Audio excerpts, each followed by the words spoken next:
नमस्कार, मी श्वेता अंकले KMM मराठीच्या आजच्या बुलेटिनमध्ये आपल्या सर्वांचं स्वागत करते। काय घडले आज दिवसभरात सगळं काही जाणून घेणार आहोत, पण बातमीपत्राला सुरुवात करूयात हेडलाईन्सनी।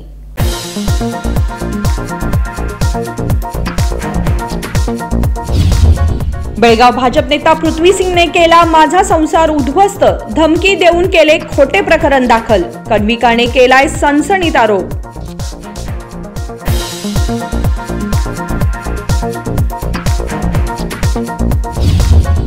विश्व हिंदू परिषद स्थापनेला झाली 60 वर्षे पूर्ण। बेळगाव शाखा कार्यालयात 24 ऑगस्ट ते 4 सप्टेंबर पर्यंत धार्मिक कार्यक्रम। विश्व हिंदू परिषद बेळगाव शाखा प्रमुख कृष्णा भट यांनी दिली माहिती।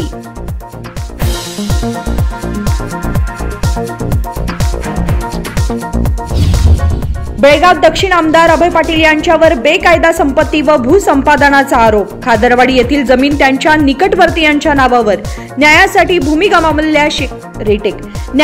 भूमी गमावलेल्या शेतकऱ्यांनी घेतली पोलीस आयुक्त कार्यालयात धाव।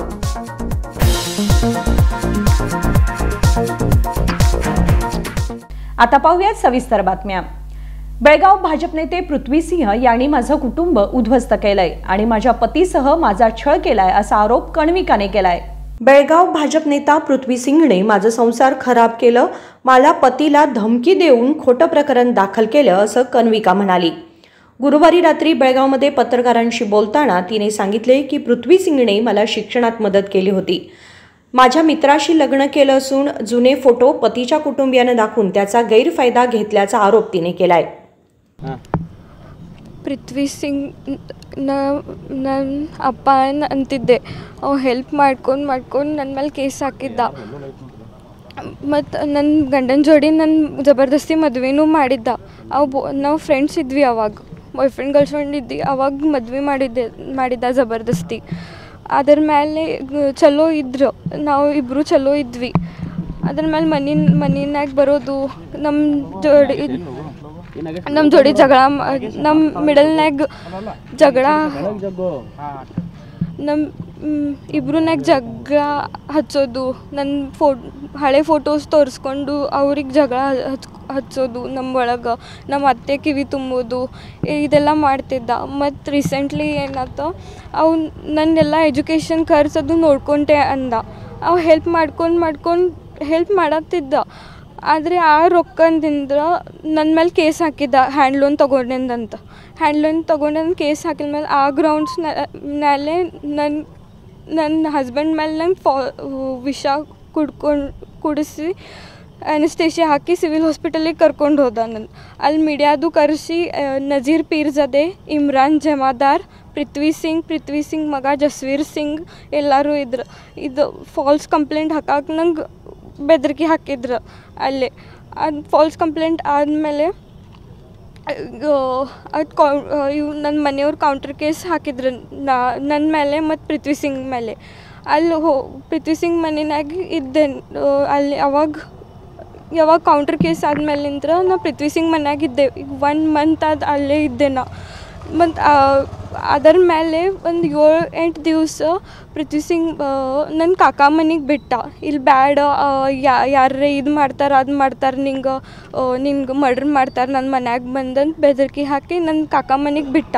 ಕಾಕ ಮನೆಗೆ ಬಿಟ್ಟ ಮೇಲೆ ಅಲ್ಲಿ ದಿನ ವಿಡಿಯೋ ಕಾಲ್ ಹಚ್ಚೋದು, ನೀನು ನನ್ನ ಮೇಲೆ ಪಲ್ಟಾಶಿ ಅಂದ್ರೆ ಏನು ಮಾಡ್ತಿ, ಅದಕ್ಕೆ ಅಲ್ಲಿ ಎವ್ರಿಡೇ ವಿಡಿಯೋ ಕಾಲ್ ಹಚ್ಚೋದು, ಬೆದರಿಕೆ ಹಾಕೋದು, ನನ್ನ ಮನೆಗೆ ಬರೋದು ನೋಡೋದು, ಇದು ಮಾಡಿದ್ದ। ಮತ್ತು ಯಾರು ಮಾಡಿದ್ರು? ಪೃಥ್ವಿ ಸಿಂಗ್ ನಿಮಗೆ ಒತ್ತಡ ಹಾಕಿದ್ರಾ ಫಾಲ್ಸ್ ಕಂಪ್ಲೇಂಟ್ ಮಾಡಂತೇಳಿ? ಹೌದು, ಯಾಕೆ? ಅವ್ರಿಗೆ ರಿವೆಂಜ್ ತಗೊಳ್ಳೋದಿತ್ತು ಸರ್, ಯಾರ ಮೇಲೆ? ಪರಮೇಶ್ ಕ್ಯಾರಕಟ್ಟಿನ ಮೇಲೆ।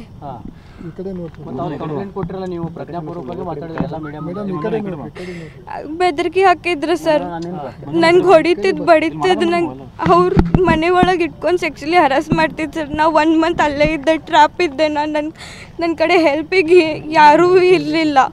ಈಗ ಕಾಕ ಮನೆಯಾಗಿದ್ದೆ, ಅಲ್ಲೇನೂ ವಿಡಿಯೋ ಕಾಲ್ ಹಚ್ತಿದ್ದ, ಎಲ್ಲಿದ್ದಿ ಎಲ್ಲಿ ಹೋಗಾತಿ ಅಂತಂದ। ಮತ್ತು ಅದರ ಮೇಲೆ ಈಗ ರಕ್ಷಾಬಂಧನ ಐತಿ, ಫಾಲ್ಸ್ ವಿಡಿಯೋ ಮಾಡ್ಕೊಳಕ್ಕೆ ಸಲುವಾಗಿ ನಂಗೆ ರಾಖಿ ಕಟ್ ಬಾ ಅಂತ ಮನೆಗೆ ಅಲ್ಲಿ ಇಟ್ಟಿದ್ದ ಅಲ್ಲೇ. ಅಲ್ಲ ಅವತ್ತು ನೀವು ವಿಷ ಕುಡ್ದಿದ್ರು ಕುಡಿಸಿದ್ರು. ಮತ್ತು ಅವತ್ತು ಯಾಕೆ ಹೇಳಿಲ್ಲ ಮೀಡಿಯಾ ಮುಂದೆ ಅದನ್ನು? ಅವ್ರ ಕರ್ಸಿದ್ರ ಮೀಡಿಯಾದವ್ರಿಗೆ. ನಜೀರ್ ಪೀರ್ಜಾದೆ ಪ್ಲಾನ್ ಇತ್ತಿದ್ದು. ಬೈಟ್ ತೊಗೊಂಡವರು ನಾವೇ ಹೇಳಿದ್ವಿ. ಅವತ್ತು ಹೇಳ್ಬೇಕಿತ್ತಲ್ಲ, ನನಗೆ ಒತ್ತಾಯಪೂರ್ವಕವಾಗಿ ವಿಷ ಕುಡಿಸಿದಾರ ಅಂತ ಹೇಳ್ಬೋದಿತ್ತಲ್ಲ. ಅವ್ರು ಧಮ್ಕಿ ಹಾಕ್ತಿದ್ರು ಸರ್. ಯಾರಿಗೆ? ನಂಗೆ. ಏನಂತ? ನಂಗೆ ಯಾರೂ ಸಪೋರ್ಟ್ ಇರಲಿಲ್ಲ ಅವಾಗ. ಅವ್ರು ಧಮ್ಕಿ ಹಾಕ್ತಿದ್ರು, ನಿನ್ನ ಮೇಲೆ ಕೇಸ್ ಹಾಕಿದ್ದೆ, ನೀ ಎಲ್ಲಿಂದ ಕೊಡ್ತೀವಿ ರೊಕ್ಕ. ಈಗ ಯಾರಾದ್ರೂ ಒತ್ತಡಕ್ಕೆ ಮಾಡೋದು ಏನಾದ್ರು ಹೇಳಿಕೆ ಕೊಡ್ತಾ ಇದ್ರಿ ಮತ್ತು ನೀವು? ಇಲ್ಲ. ಮತ್ತೆ ಈಗ ಅವತ್ತು ಕೇಳಿದ್ವಿ, ಅವತ್ತು ಗಂಡನ ಮೇಲೆ ಆರೋಪ ಮಾಡಿದ್ರಿ. ಹೌದು. ಇವತ್ತು ಪೃಥ್ವಿ ಸಿಂಗ್ ಮೇಲೆ ಆರೋಪ ಮಾಡ್ತಾ ಇದ್ರಿ. ಯಾಕಂದ್ರೆ ಅವ್ರು ಬೆದರಿಕೆ ಹಾಕಿದ್ರು ನಂಗೆ. ಅವ್ರ ಪೂರಾ ಟ್ರ್ಯಾಪ್ ಇದ್ದೆ. ಏನಂತ ಬೆದರಿಕೆ ಹಾಕಿದ್ರು?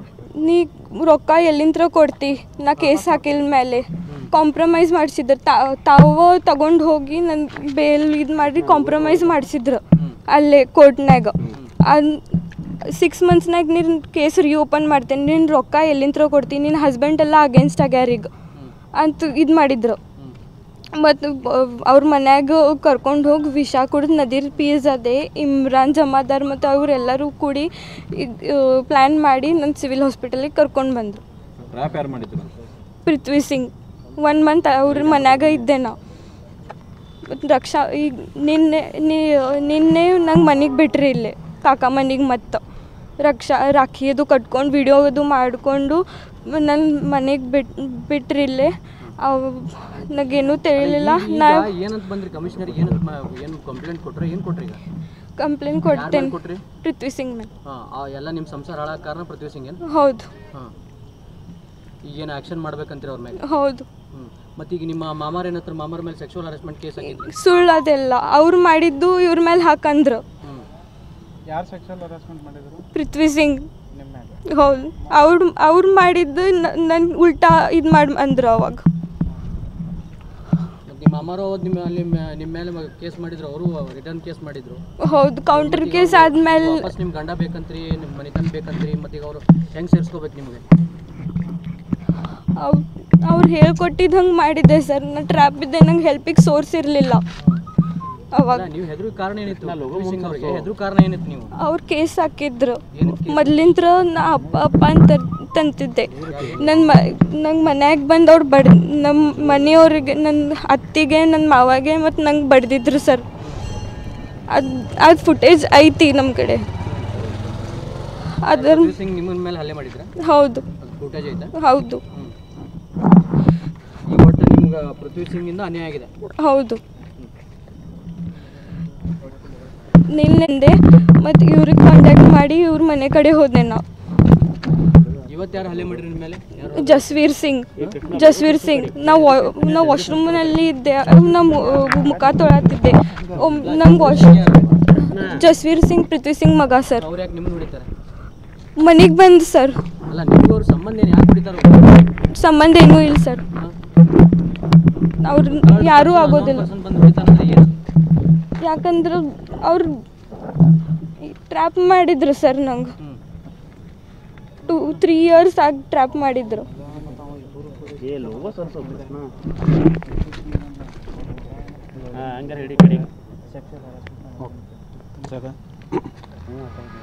ಹರಾಸ್ಮೆಂಟ್ ಅಂದ್ರೆ ಯಾವ ರೀತಿ ಹರಾಸ್ಮೆಂಟು? ಇಬ್ಬರು ಏನು ಪೃಥ್ವಿ ಸಿಂಗ್ ಜಸ್ವೀರ್ ಸಿಂಗ್ ಏನು ಮಾಡಿದ್ರು? ಸೆಕ್ಸುಲಿ ಹರಾಸ್ಮೆಂಟ್. ನಾ ಏನು ಮಾಮ ಇದು ಮಾಡಿದ್ದೆಲ್ಲ ಅವ್ರು ಅದು ಮಾಡಿದ್ರು. ಅದು ಮಾಮ ಮಾಡ್ಯಾನಂತ ಹೇಳಂತಂದ್ರು ನಂಗೆ. ನಡ ಗಿಡ ಇದು ಮಾಡೋದು ಅವ್ರು ಹೇಳಂದ ತಕ್ಷಣ ಎಲ್ಲ ನಮ್ಗೆ ಈಗೂ ಏನು ಗ್ಯಾರಂಟಿ ಕೊಡ್ತೀರಿ ನಮಗೆ? ನೀವು ಹೇಳ್ತಾ ಇರೋದ್ರೆ ಸತ್ಯ ಅಂತ ಏನು ಗ್ಯಾರಂಟಿ ಕೊಡ್ತೀರಿ? ಅವತ್ತು ಬಂದ್ವಿ, ಬೈಟ್ ತೊಗೊಂಡ್ವಿ, ಅವತ್ತು ನಿಮ್ಮ ಮಾಮರ ಮೇಲೆ ಆರೋಪ ಮಾಡಿದ್ರಿ, ಗಂಡನ ಮೇಲೆ ಆರೋಪ ಮಾಡಿದ್ರಿ. ಇವತ್ತು ಹೇಳ್ತಾ ಇದ್ರಿ ಇಲ್ಲ ನನಗೆ ಹಂಗೆ ಹೇಳಿದ್ರು, ಆ ಕಾರಣಕ್ಕೆ ನಾನು ಹಂಗೆ ಹೇಳಿದೆ ಅಂತ. ನನ್ನ ಟ್ರ್ಯಾಪ್ ಮಾಡಿಬಿಟ್ರು ಅವ್ರ ಮನ್ಯಾಗ.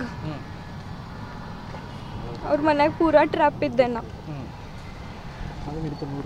ಅವ್ರು ಹೆಲ್ಪ್ ಮಾಡ್ತೇನೆ ಅಂದ್ರು ನಂಗೆ ನನ್ನ ಮೇಲೆ ಕೇಸ್ ಆಗಿ. ನೀವು ಹೆದರ್ರಿ ಪೃಥ್ವಿ ಸಿಂಗ್ ಜಸ್ವೀರ್ ಸಿಂಗಿಗೆ ಹೆದರ ಕಾರಣ ಏನು?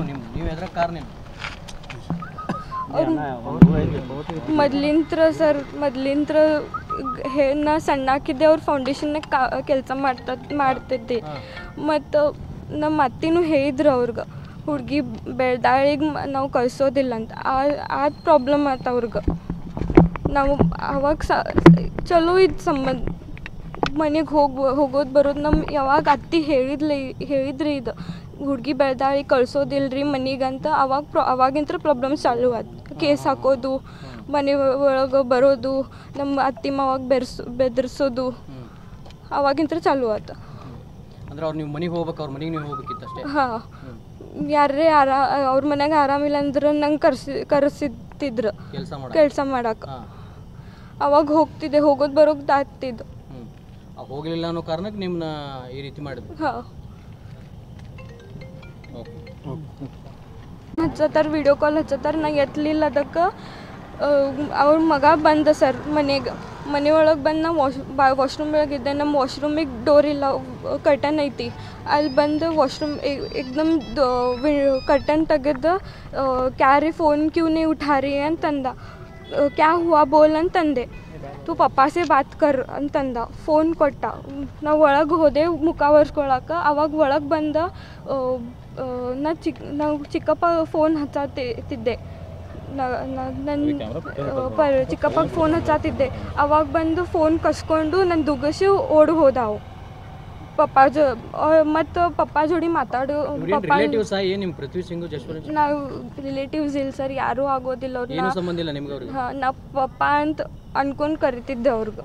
ಖರೆ ಅವರ ಮೈ ಮೇಲೆ ಬರೋದದು ಚಾಲು ಆದಮೇಲೆ ನಮ್ಮ ಅತ್ತಿಗೆ ಹೇಳಿದ್ಮೇಲೆ ನಮ್ಮ ಅತ್ತಿಗೆ ಹೇಳಿದ್ರು ಅವ್ರಿಗೆ, ಹುಡುಗಿ ಬೆಳೆದಾಳ ಮತ್ತು ನಾವು ಕಳ್ಸೋದಿಲ್ಲ ಮನೆಗಂತ. ಈ ಮದುವೆ ಮಾಡಿಕೊಟ್ಟವ್ರು ಇವರೇನೆ ಅವರು. ಆಯ್ತು, ಫೋಟೇಜ್ ಐತಲ್ಲ ನಿಮ್ಮ ಕಡೆ, ಅದು ಹಲ್ಲೆ ಮಾಡಿದ್ದು ಈಗಿಂದಿಲ್ಲ. ಅಲ್ಲಿ ಯಾರೂ ಇರಲಿಲ್ಲ. ನೀನು ಓಡ್ ಬಂದಿದ್ದೆ, ಅವ್ರ न्यूज होगेती. रक्षाबंधनाच्या दिवशी त्यानं मला त्याच्या घरी नेलं आणि लैंगिक अत्याचार केले असंही कन्विका यांनी आरोप केलाय. आमच्या कुटुंबियावर तक्रार दाखल करून पुन्हा पैसे कमवण्याच्या उद्देशानं त्यानं हे काम केले असल्याचं तिने सांगितले. राजशेखर हिरेमठ, KMM मराठी, बेळगाव.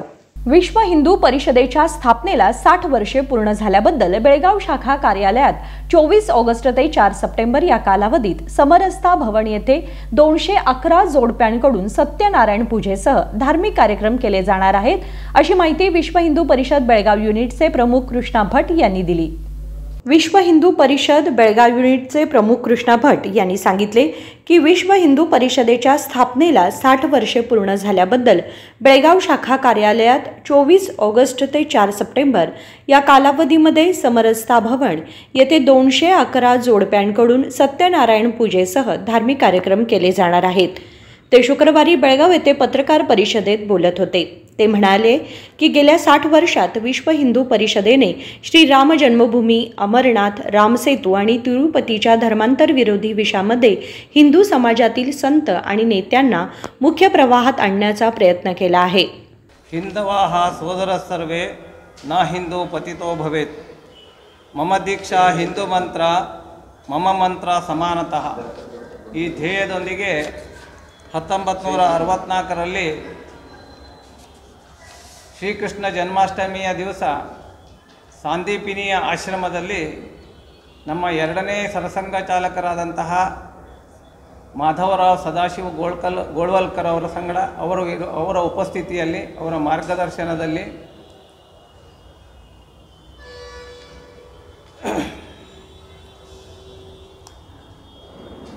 ಪೂಜ್ಯ ಸಂತರ ಮಾರ್ಗದರ್ಶನದಲ್ಲಿ ಸಾಂದೀಪಿನಿ ಆಶ್ರಮದಲ್ಲಿ ವಿಶ್ವ ಹಿಂದೂ ಪರಿಷತ್ ಕಾರ್ಯ 1964ರಲ್ಲಿ ಪ್ರಾರಂಭ ಆಗಿದೆ. ಈಗ ಬರುವಂತಹ ಕೃಷ್ಣ ಜನ್ಮಾಷ್ಟಮಿಯ ದಿವಸ ಅದಕ್ಕೆ 60 ವರ್ಷ ಪೂರ್ಣ ಆಗುತ್ತೆ. ಈ 60 ವರ್ಷ ಪೂರ್ಣ ಆಗುವಂತಹ ಸಂದರ್ಭದಲ್ಲಿ ಈಗಾಗಲೇ ಸಾಮಾನ್ಯ 75,000 ಗ್ರಾಮಗಳಲ್ಲಿ ವಿಶ್ವ ಹಿಂದೂ ಪರಿಷತ್ ಶಾಖೆ ದೇಶದ ಎಲ್ಲ ಪ್ರಾಂತ, ಜಿಲ್ಲೆ ಮತ್ತು ತಾಲೂಕುಗಳಲ್ಲಿ ವಿಸ್ತಾರವಾಗಿದೆ.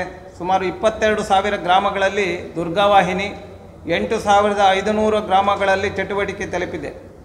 ದೇಶದಾದ್ಯಂತ 14,000 ಸೇವಾ ಕಾರ್ಯ, ದೇಶದಾದ್ಯಂತ 36,000 ಸತ್ಸಂಗ, ಪ್ರತಿ ವರ್ಷ 85,000 ಗೋರಕ್ಷಣೆ, ಕಳೆದ 2 ವರ್ಷಗಳಲ್ಲಿ 14,000 ಮತಾಂತರ ಆದವರನ್ನು ಮತ್ತೆ ಮಾತೃಧರ್ಮಕ್ಕೆ ಪರಿವರ್ತನೆ, ಪ್ರತಿ ವರ್ಷ 4,500ಕ್ಕಿಂತ ಹೆಚ್ಚು ಲವ್ ಜಹಾದಿಗೆ ಬಲಿಯಾದ ಹಿಂದೂ ಮಕ್ಕಳ ರಕ್ಷಣೆ, ಪುನರ್ವಸತಿ, ದೇಶದ 62,000 ಗ್ರಾಮದವರೆಗೂ ಬಜರಂಗ ದಳದ ಶಾಖೆಯ ವಿಸ್ತರಣೆ, ಉತ್ತರ ಕರ್ನಾಟಕದಲ್ಲಿ 18 ಕಡೆ ಸೇವಾ ಕೇಂದ್ರ, 2 ಕಡೆ ಅನಾಥ ಮಕ್ಕಳ ಸಲುವಾಗಿ ಬಾಲ ಕಲ್ಯಾಣ ಕೇಂದ್ರ, ಸೇವಾ ಕಾರ್ಯಗಳ ಮೂಲಕ ಶಿಕ್ಷಣ, ಆರೋಗ್ಯ, ಸ್ವಾವಲಂಬನೆ, ಸಮಾನತೆ ಸಿಗುವಂತೆ ವಿಶ್ವ ಹಿಂದೂ ಪರಿಷತ್ತು ಕಳೆದ 60 ವರ್ಷದಿಂದ ಪ್ರಯತ್ನ ಮಾಡ್ತಾ ಇದೆ.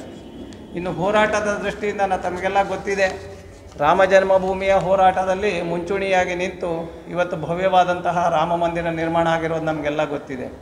ಅದೇ ರೀತಿ ನಮ್ಮ ತಿರುಪತಿಯಲ್ಲಿ ಮತಾಂತರ ಮಾಡುವಂಥ ಸಂದರ್ಭದಲ್ಲಿ ಸಹಿತವಾಗಿ ಹೋರಾಟ ಮಾಡಿದರು. ರಾಮ ಸೇತುವೆಯ ಸಂದರ್ಭದ ಸಹಿತವಾಗಿ ನಮ್ಮ ಹೋರಾಟ ಮುಂದುವರೆದಿದೆ. ಅದೇ ರೀತಿ ಎಲ್ಲಿ ನಮ್ಮ ಈ ಧರ್ಮಕ್ಕೆ ಅವನತಿ ಆಗುತ್ತೋ ಅಂಥ ಎಲ್ಲ ಸಂದರ್ಭಗಳಲ್ಲೂ ಸಹಿತವಾಗಿ ವಿಶ್ವ ಹಿಂದೂ ಪರಿಷತ್ ಹೋರಾಟ ಮಾಡಿದೆ. ಇವಾಗ 2017ರಲ್ಲಿ ಎಲ್ಲ ಸಮಾಜ ಬಂಧುಗಳನ್ನು ಒಟ್ಟಿಗೆ ಸೇರಿಸಿ 3 ಲಕ್ಷಕ್ಕೂ ಅಧಿಕ ಹಿಂದೂ ಬಾಂಧವರನ್ನು ಸೇರಿಸಿ ಉಡುಪಿಯಲ್ಲಿ ಒಂದು ದೊಡ್ಡ ಧರ್ಮ ಸಮ್ಮೇಳನ ಆಯಿತು. ಅಲ್ಲಿ ಸುಮಾರು 2,500 ಸಂತರು ಭಾಗವಹಿಸಿದರು. ಈ ಮೂಲಕವಾಗಿ ಎಲ್ಲೆಲ್ಲಿ ಅಸ್ಪೃಶ್ಯತೆಯನ್ನು ದೂರ ಮಾಡಲಿಕ್ಕೆ ಸಾಧ್ಯ ಇದೆಯೋ ಅದೆಲ್ಲ ಕಾರ್ಯಗಳನ್ನು ವಿಶ್ವ ಹಿಂದೂ ಪರಿಷತ್ತು ಸತತವಾಗಿ ಮಾಡಿದೆ. ನಮ್ಮ ರಾಮ ಮಂದಿರದ ಪ್ರಾರಂಭದಲ್ಲಿ ಏನು ಅದು ಶಂಕುಸ್ಥಾಪನೆ ಆಗತ್ತೆ ಅಂಥ ಸಂದರ್ಭದಲ್ಲಿ 1980ರಲ್ಲಿ ಕಾಮೇಶ್ವರ್ ಚೌಪಾಲ್ ಅಂತ ಬಿಹಾರದ ಒಬ್ಬ ಅತಿ ಹಿಂದುಳಿದ ಸಮಾಜದ ವ್ಯಕ್ತಿಯನ್ನು ಆ ಕಾರ್ಯಕ್ರಮದಲ್ಲಿ ಅಡಿಗಲ್ಲು ಸಮಾರಂಭವನ್ನು ಸಹಿತವಾಗಿ ಮಾಡಿದ್ದು ತಮಗೆಲ್ಲ ಗೊತ್ತಿದೆ. ಎಂಥೆಂಥ ಸಂದರ್ಭದಲ್ಲೂ ಸಹಿತವಾಗಿ ವಿಶ್ವ ಹಿಂದೂ ಪರಿಷತ್ತು ಇಡೀ ಹಿಂದೂ ಸಮಾಜವನ್ನು ಒಂದುಗೂಡಿಸುವಂತಹ ಕಾರ್ಯವನ್ನು ಕಳೆದ 60 ವರ್ಷದಿಂದ ಮಾಡ್ತಾ ಇದೆ. ಈಗ ಮತಾಂತರವನ್ನು ನಿಲ್ಲಿಸಬೇಕು, ಭಯೋತ್ಪಾದೆ ತೊಲಗಬೇಕು, ಬೇರೆ ದೇಶದಿಂದ ನುಸುವಂತಹ ಕಾರ್ಯ ನಿಲ್ಲಬೇಕಂದ್ರೆ ಕೇವಲ ವಿಶ್ವ ಹಿಂದೂ ಪರಿಷತ್ ಒಂದರಿಂದನೇ ಮಾಡಲಿಕ್ಕೆ ಸಾಧ್ಯ ಇಲ್ಲ. ಇದನ್ನು ಇಡೀ ಹಿಂದೂ ಸಮಾಜ ತನ್ನದು ಅಂತೇಳಿ ತಿಳ್ಕೊಂಡು ಕೆಲಸ ಮಾಡಬೇಕು. ಆ ದೃಷ್ಟಿಯಿಂದ ವಿಶ್ವ ಹಿಂದೂ ಪರಿಷತ್ ತನ್ನ ಕಾರ್ಯವನ್ನು ವಿಸ್ತಾರ ಮಾಡುವ ದೃಷ್ಟಿಯಿಂದ ಪ್ರತಿ ಪ್ರಖಂಡ ಅಂದರೆ ಸುಮಾರು 1 ಲಕ್ಷ ಜನಸಂಖ್ಯೆ ಇರುವಂತಹ ಪ್ರದೇಶದಲ್ಲಿ ಬೇರೆ ಬೇರೆ ಸಮಾಜದ ತಾಯಂದಿರನ್ನು, ಬೇರೆ ಬೇರೆ ಸಮಾಜದ ಪ್ರಮುಖರನ್ನು, ಬೇರೆ ಬೇರೆ ಜಾತಿಯ ಸಮಾಜದ ಯಾರು ಗಣ್ಯರು ಇರ್ತಾರೋ ಅವ್ರನ್ನೆಲ್ಲ ಸೇರಿಸ್ಕೊಂಡು ಒಂದು ಕಮಿಟಿ ಮಾಡಿಕೊಂಡು ಪ್ರತಿಯೊಂದು ಪ್ರಖಂಡದಲ್ಲಿ ಈ ಕಾರ್ಯವನ್ನು ಮಾಡ್ತಾ ಇದೆ. ಇವತ್ತು ಬಾಂಗ್ಲಾದೇಶದಲ್ಲಾದಂತಹ ಘಟನೆ ನಮ್ಮ ಕಣ್ಣ ಮುಂದೆ ಇದೆ. ಇಂತಹ ಸಂದರ್ಭದಲ್ಲಿ ಎಲ್ಲದಕ್ಕೂ ಉತ್ತರ ಅಂತಂದರೆ ನಾವು ಎಲ್ಲ ಹಿಂದೂ ಸಮಾಜದವರು ಮನೆಯಿಂದ ಹೊರಗೆ ಬಂದು ತಮ್ಮ ಹತ್ತಿರದ ಮಂದಿರದಲ್ಲಿ ಕನಿಷ್ಠ ಪಕ್ಷ ಒಂದು 3 ಓಂಕಾರ, ಅದರ ನಂತರ ಶ್ರೀರಾಮ 13 ತಾರಕ ಮಂತ್ರ ಅಥವಾ ತಮಗೆ ಗೊತ್ತಿರುವಂತಹ ಶಿವಾಷ್ಟಕ ಇರ್ಬೋದು, ಯಾವುದೇ ರೀತಿಯ ದೇವಿಯ ಆರಾಧನೆ ಇರ್ಬೋದು, ಅದು ಮಾಡ್ತಾ ಒಂದು ಜಯಘೋಷವನ್ನು ನಾವು ಕೊಡ್ತೀವಿ ಪ್ರತಿಯೊಂದು ಮಂದಿರಕ್ಕೆ.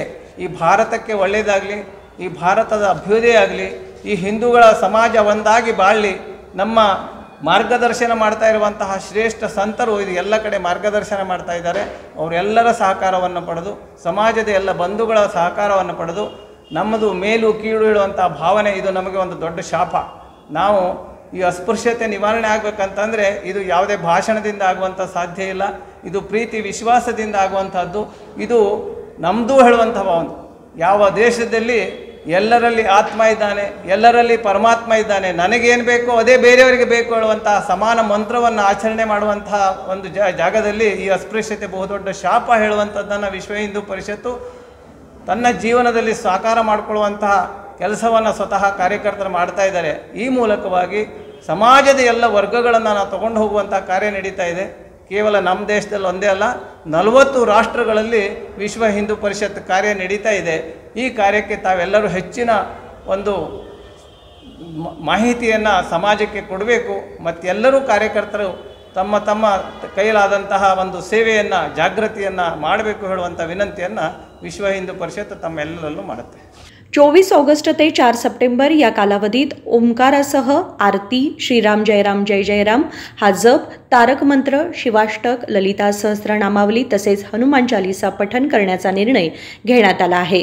विनोद कोलकार, KMM मराठी, बेळगाव. बेळगाव दक्षिणचे आमदार अभय पाटील यांच्यावर काही दिवसांपूर्वी बेकायदेशीर संपत्ती मिळवण्याचे आरोप झाले होते. त्यानंतर शेत जमिनीवर अतिक्रमणाच्या आरोपांची ही चर्चा आता सुरू झाली आहे. न्यायासाठी भूमी गमावलेल्या शेतकऱ्यांनी पोलीस आयुक्त कार्यालयात धाव घेतली. बेळगाव दक्षिण मतदार क्षेत्रातील भाजप आमदार अभय पाटील यांच्यावर काही दिवसांपूर्वी बेकायदा संपत्ती मिळवण्याचे आरोप झाले होते. यानंतर शेतकऱ्यांच्या कृषी जमिनीवर अतिक्रमणाच्या आरोपांचीही चर्चा सुरू झाली आहे. न्यायासाठी भूमी गमावलेल्या शेतकऱ्यांनी पोलीस आयुक्तांच्या कार्यालयात धाव घेतली. बेळगाव तालुक्यातील खादरवाडी गावामध्ये सुमारे 8,000 शेतकरी आहेत. खादरवाडीतील 360 एकर जमिनीतून 355 एकर मालकांना भूदानाचे नोटीस देण्यात आले। यावेळी आमदार अभय पाटील यांच्या निकटवर्त्यांनी भूमी विकत घेऊ असे फसवणूक करून सांगितले असा आरोप आहे। त्यानंतर गावातील 18 पंचांनी एकत्र येऊन जमिनीचा 1 एकर 13.5 लाख रुपयांना विकला, परंतु त्या पैशांची अद्याप शेतकऱ्यांना प्राप्ती झालेली नाही। 13.5 लाख रुपयांमध्ये विक्री झालेली जमीन बुडाला 1,08 लाख रुपयांना विकली गेली। हा पैसा शेतकऱ्यांना मिळालेला नाही, तर आमदार अभय पाटील यांच्या निकटवर्तीयांना प्राप्त झालाय असे आरोप आहेत। आता या सर्व जमिनीवर आमदार अभय पाटील यांचा भाऊ संतोष पाटील आणि वकील रविराज पाटील यांच्या नावावर विक्री करण्यात आली आहे असे सांगितले जाते। आम्ही गेली 2 वर्ष खादरवाडी गावातील आपण आपले सर्व ग्रामस्थ आणि शेतकरी बांधव गेली 2 वर्ष आम्ही आंदोलन करतोय आणि ते जे 360 एकरची खादरवाडीची जी शेती जमीन आहे ती शेकडो वर्षापासून गावची जमीन म्हणून त्याच्यावर उतार्यावरती होतं, परंतु त्या ठिकाणी त्या शेतकऱ्यांना खोटी नोटीस प्रीतम नसलापुरी बुडा कमिशनर हे खोटी नोटीस देतात आणि त्या ठिकाणी त्या गावामधील शेतकऱ्यांना भीतीचं वातावरण त्या ठिकाणी पसरवलं जातं आणि त्या शेतकऱ्यांना त्या ठिकाणी तुमची जमीन जाते म्हणून भीती दाखवली जाते।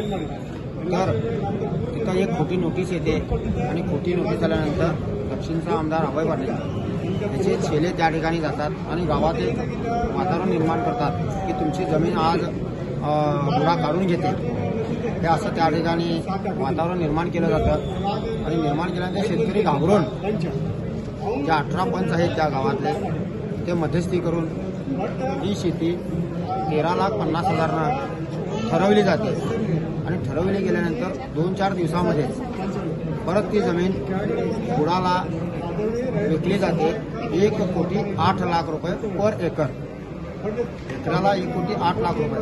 म्हणजे ह्या ठिकाणी काय समजतं, एक तर ह्या शेतकरी बांधवांना पण फसवायचं दादागिरी करून आणि सरकारला पण फसवायचं हे ह्या ठिकाणी निदर्शनाला येतं। आम्ही त्या ठिकाणी आमची मागणी एकच आहे की जी गावची जी शेती आहे त्या गावच्या शेतीवरती गावचं नाव आहे खादरवाडी पैवाट शेती म्हणून जे नाव आहे, किती एकर आहे?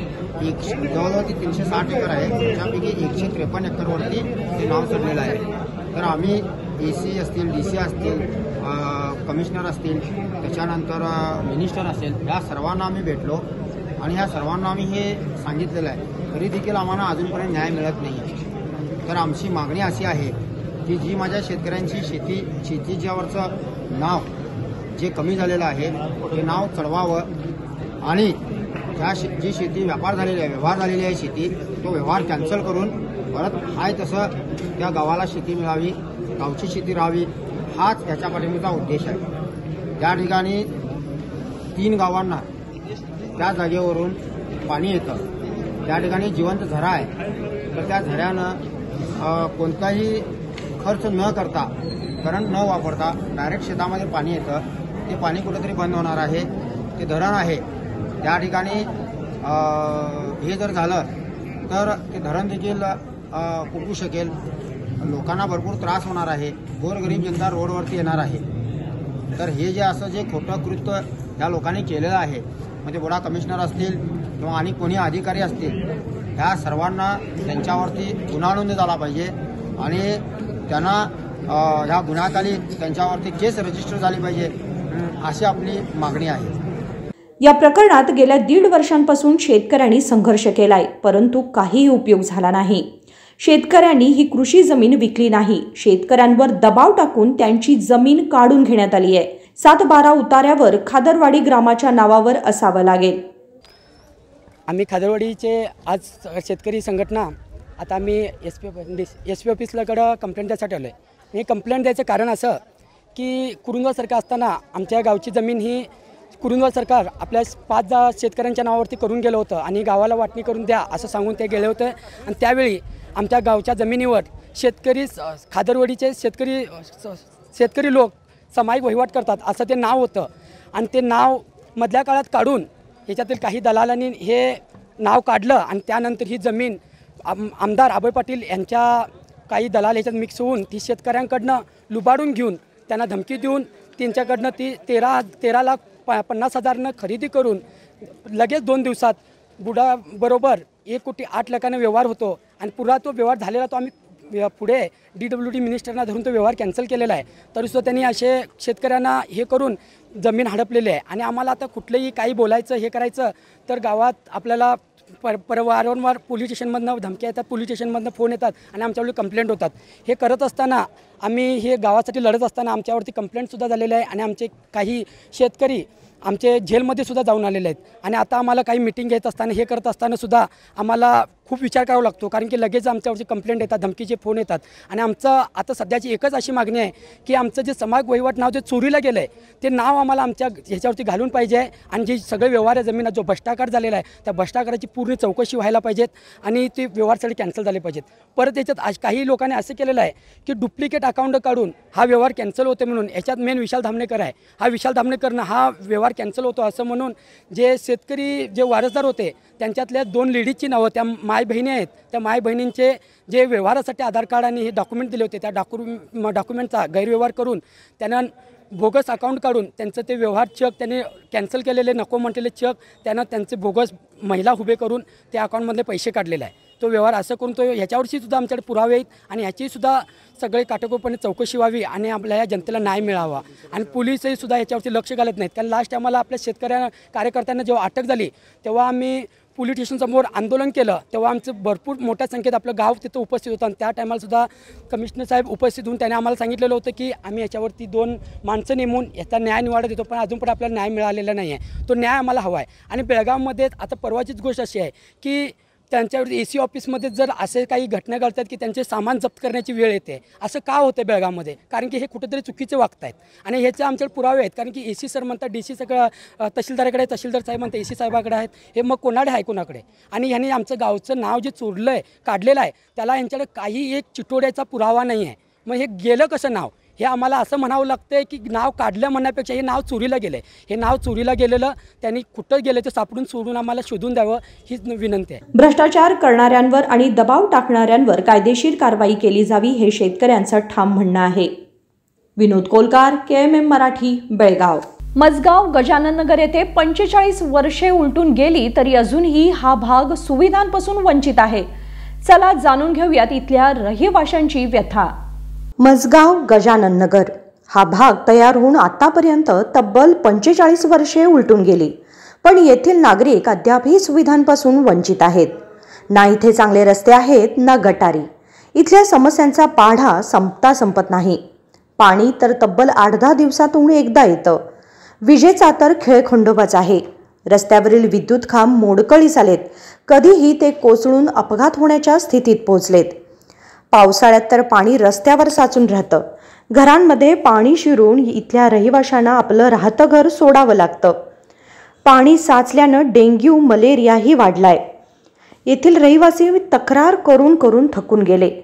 45 वर्षात अजूनही विकास झाला नसल्यानं हा भाग अजूनही मागासलेलाच राहिलाय.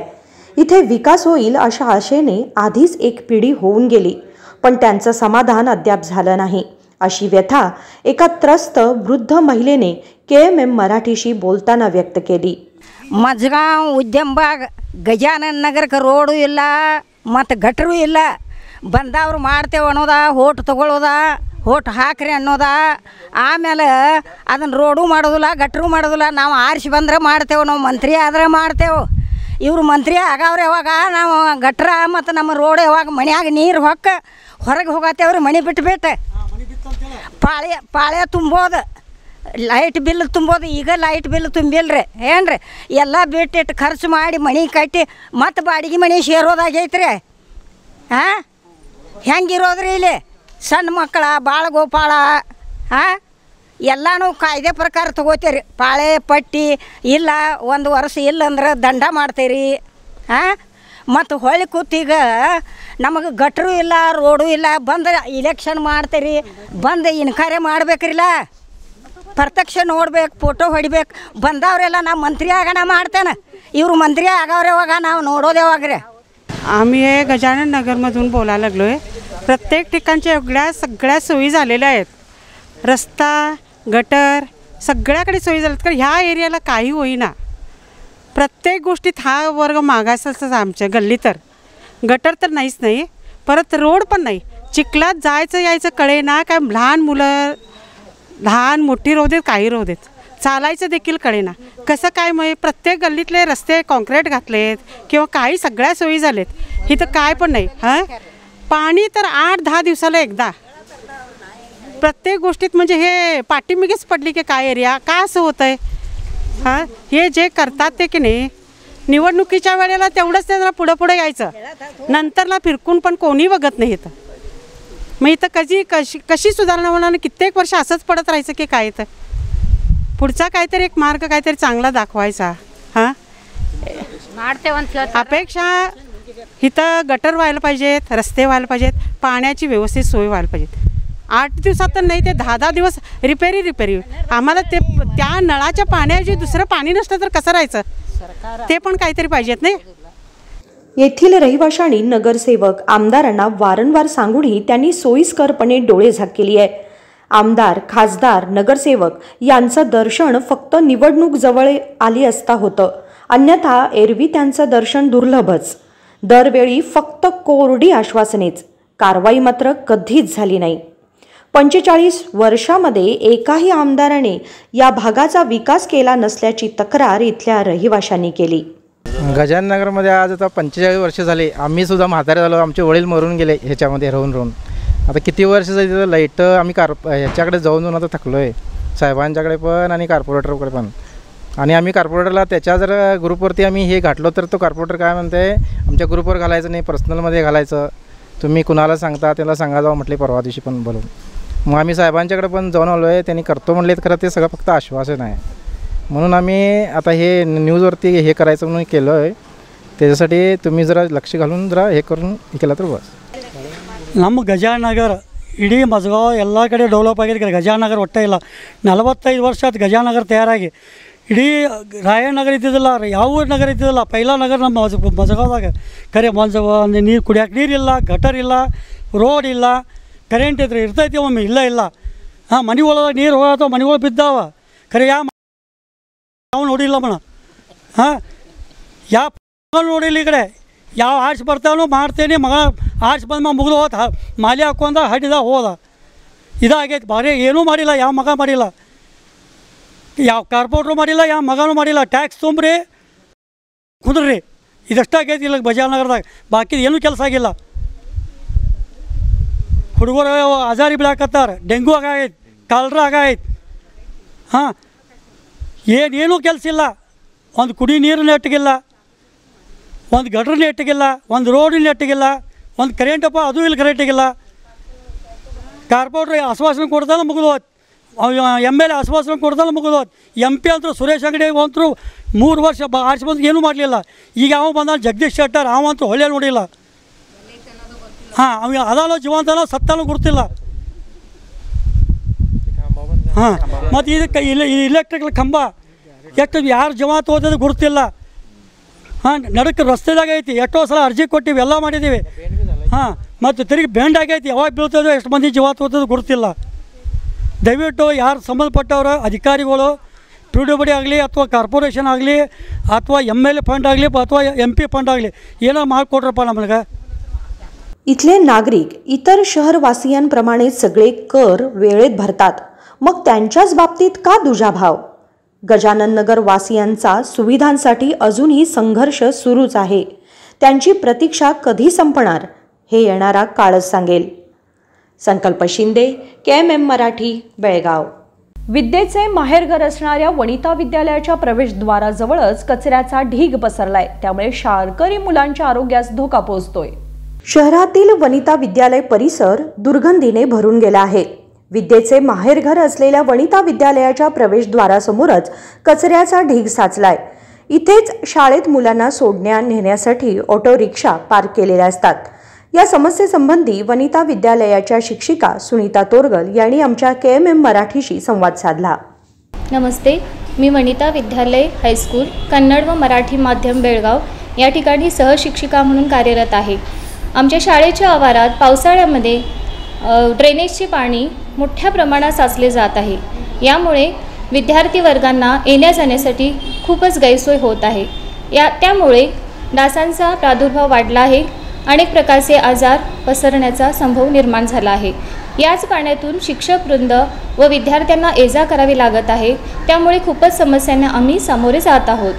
याबद्दल कॅन्टोन्मेंट बोर्ड व महानगरपालिका यांना देखील तक्रार दाखल केलेली आहे.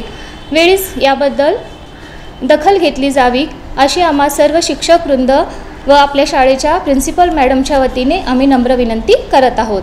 त्याचबरोबर रात्रीच्या वेळेला शाळेच्या आवारामध्ये बाहेरून भाजीपाला व प्लॅस्टिकचा कचरा टाकला जात आहे. यामुळे खूपच शाळेच्या आवारामध्ये कचरा साचला जात आहे. याची देखील दखल घेतली जावी अशी आम्ही विनंती करत आहोत. पण या ठिकाणी जनतेकडून परत कचरा टाकण्यात येतो.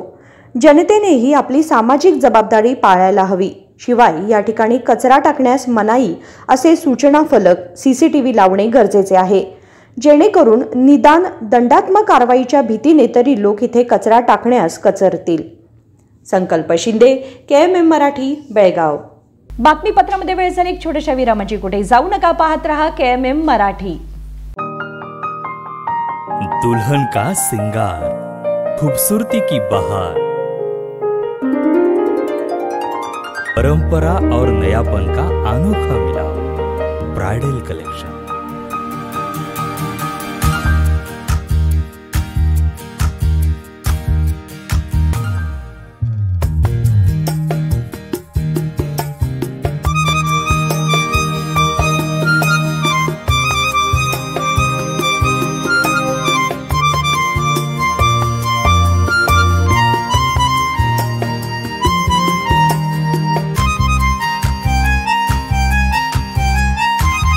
दुल्हन की खूबसूरती में 4 चांद लगाने वाली ब्राइडल कलेक्शन की विशाल रेंज.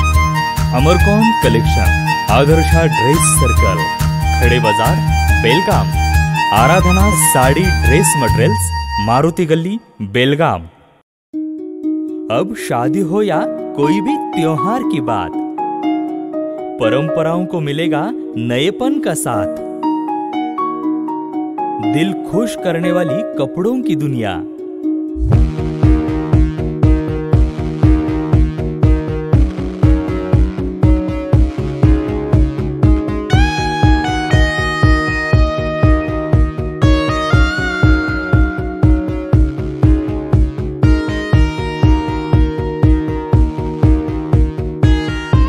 पूरे परिवार के कपड़े खरीदो अब एक ही छत के नीचे. Aradhana sari and dress materials and readymades, Maruti Galli, Belgaum. Sari हर महिलाओं को लुभाने वाली बात. साड़ी तहजीब दिखाती. साड़ी परंपरा संभालती.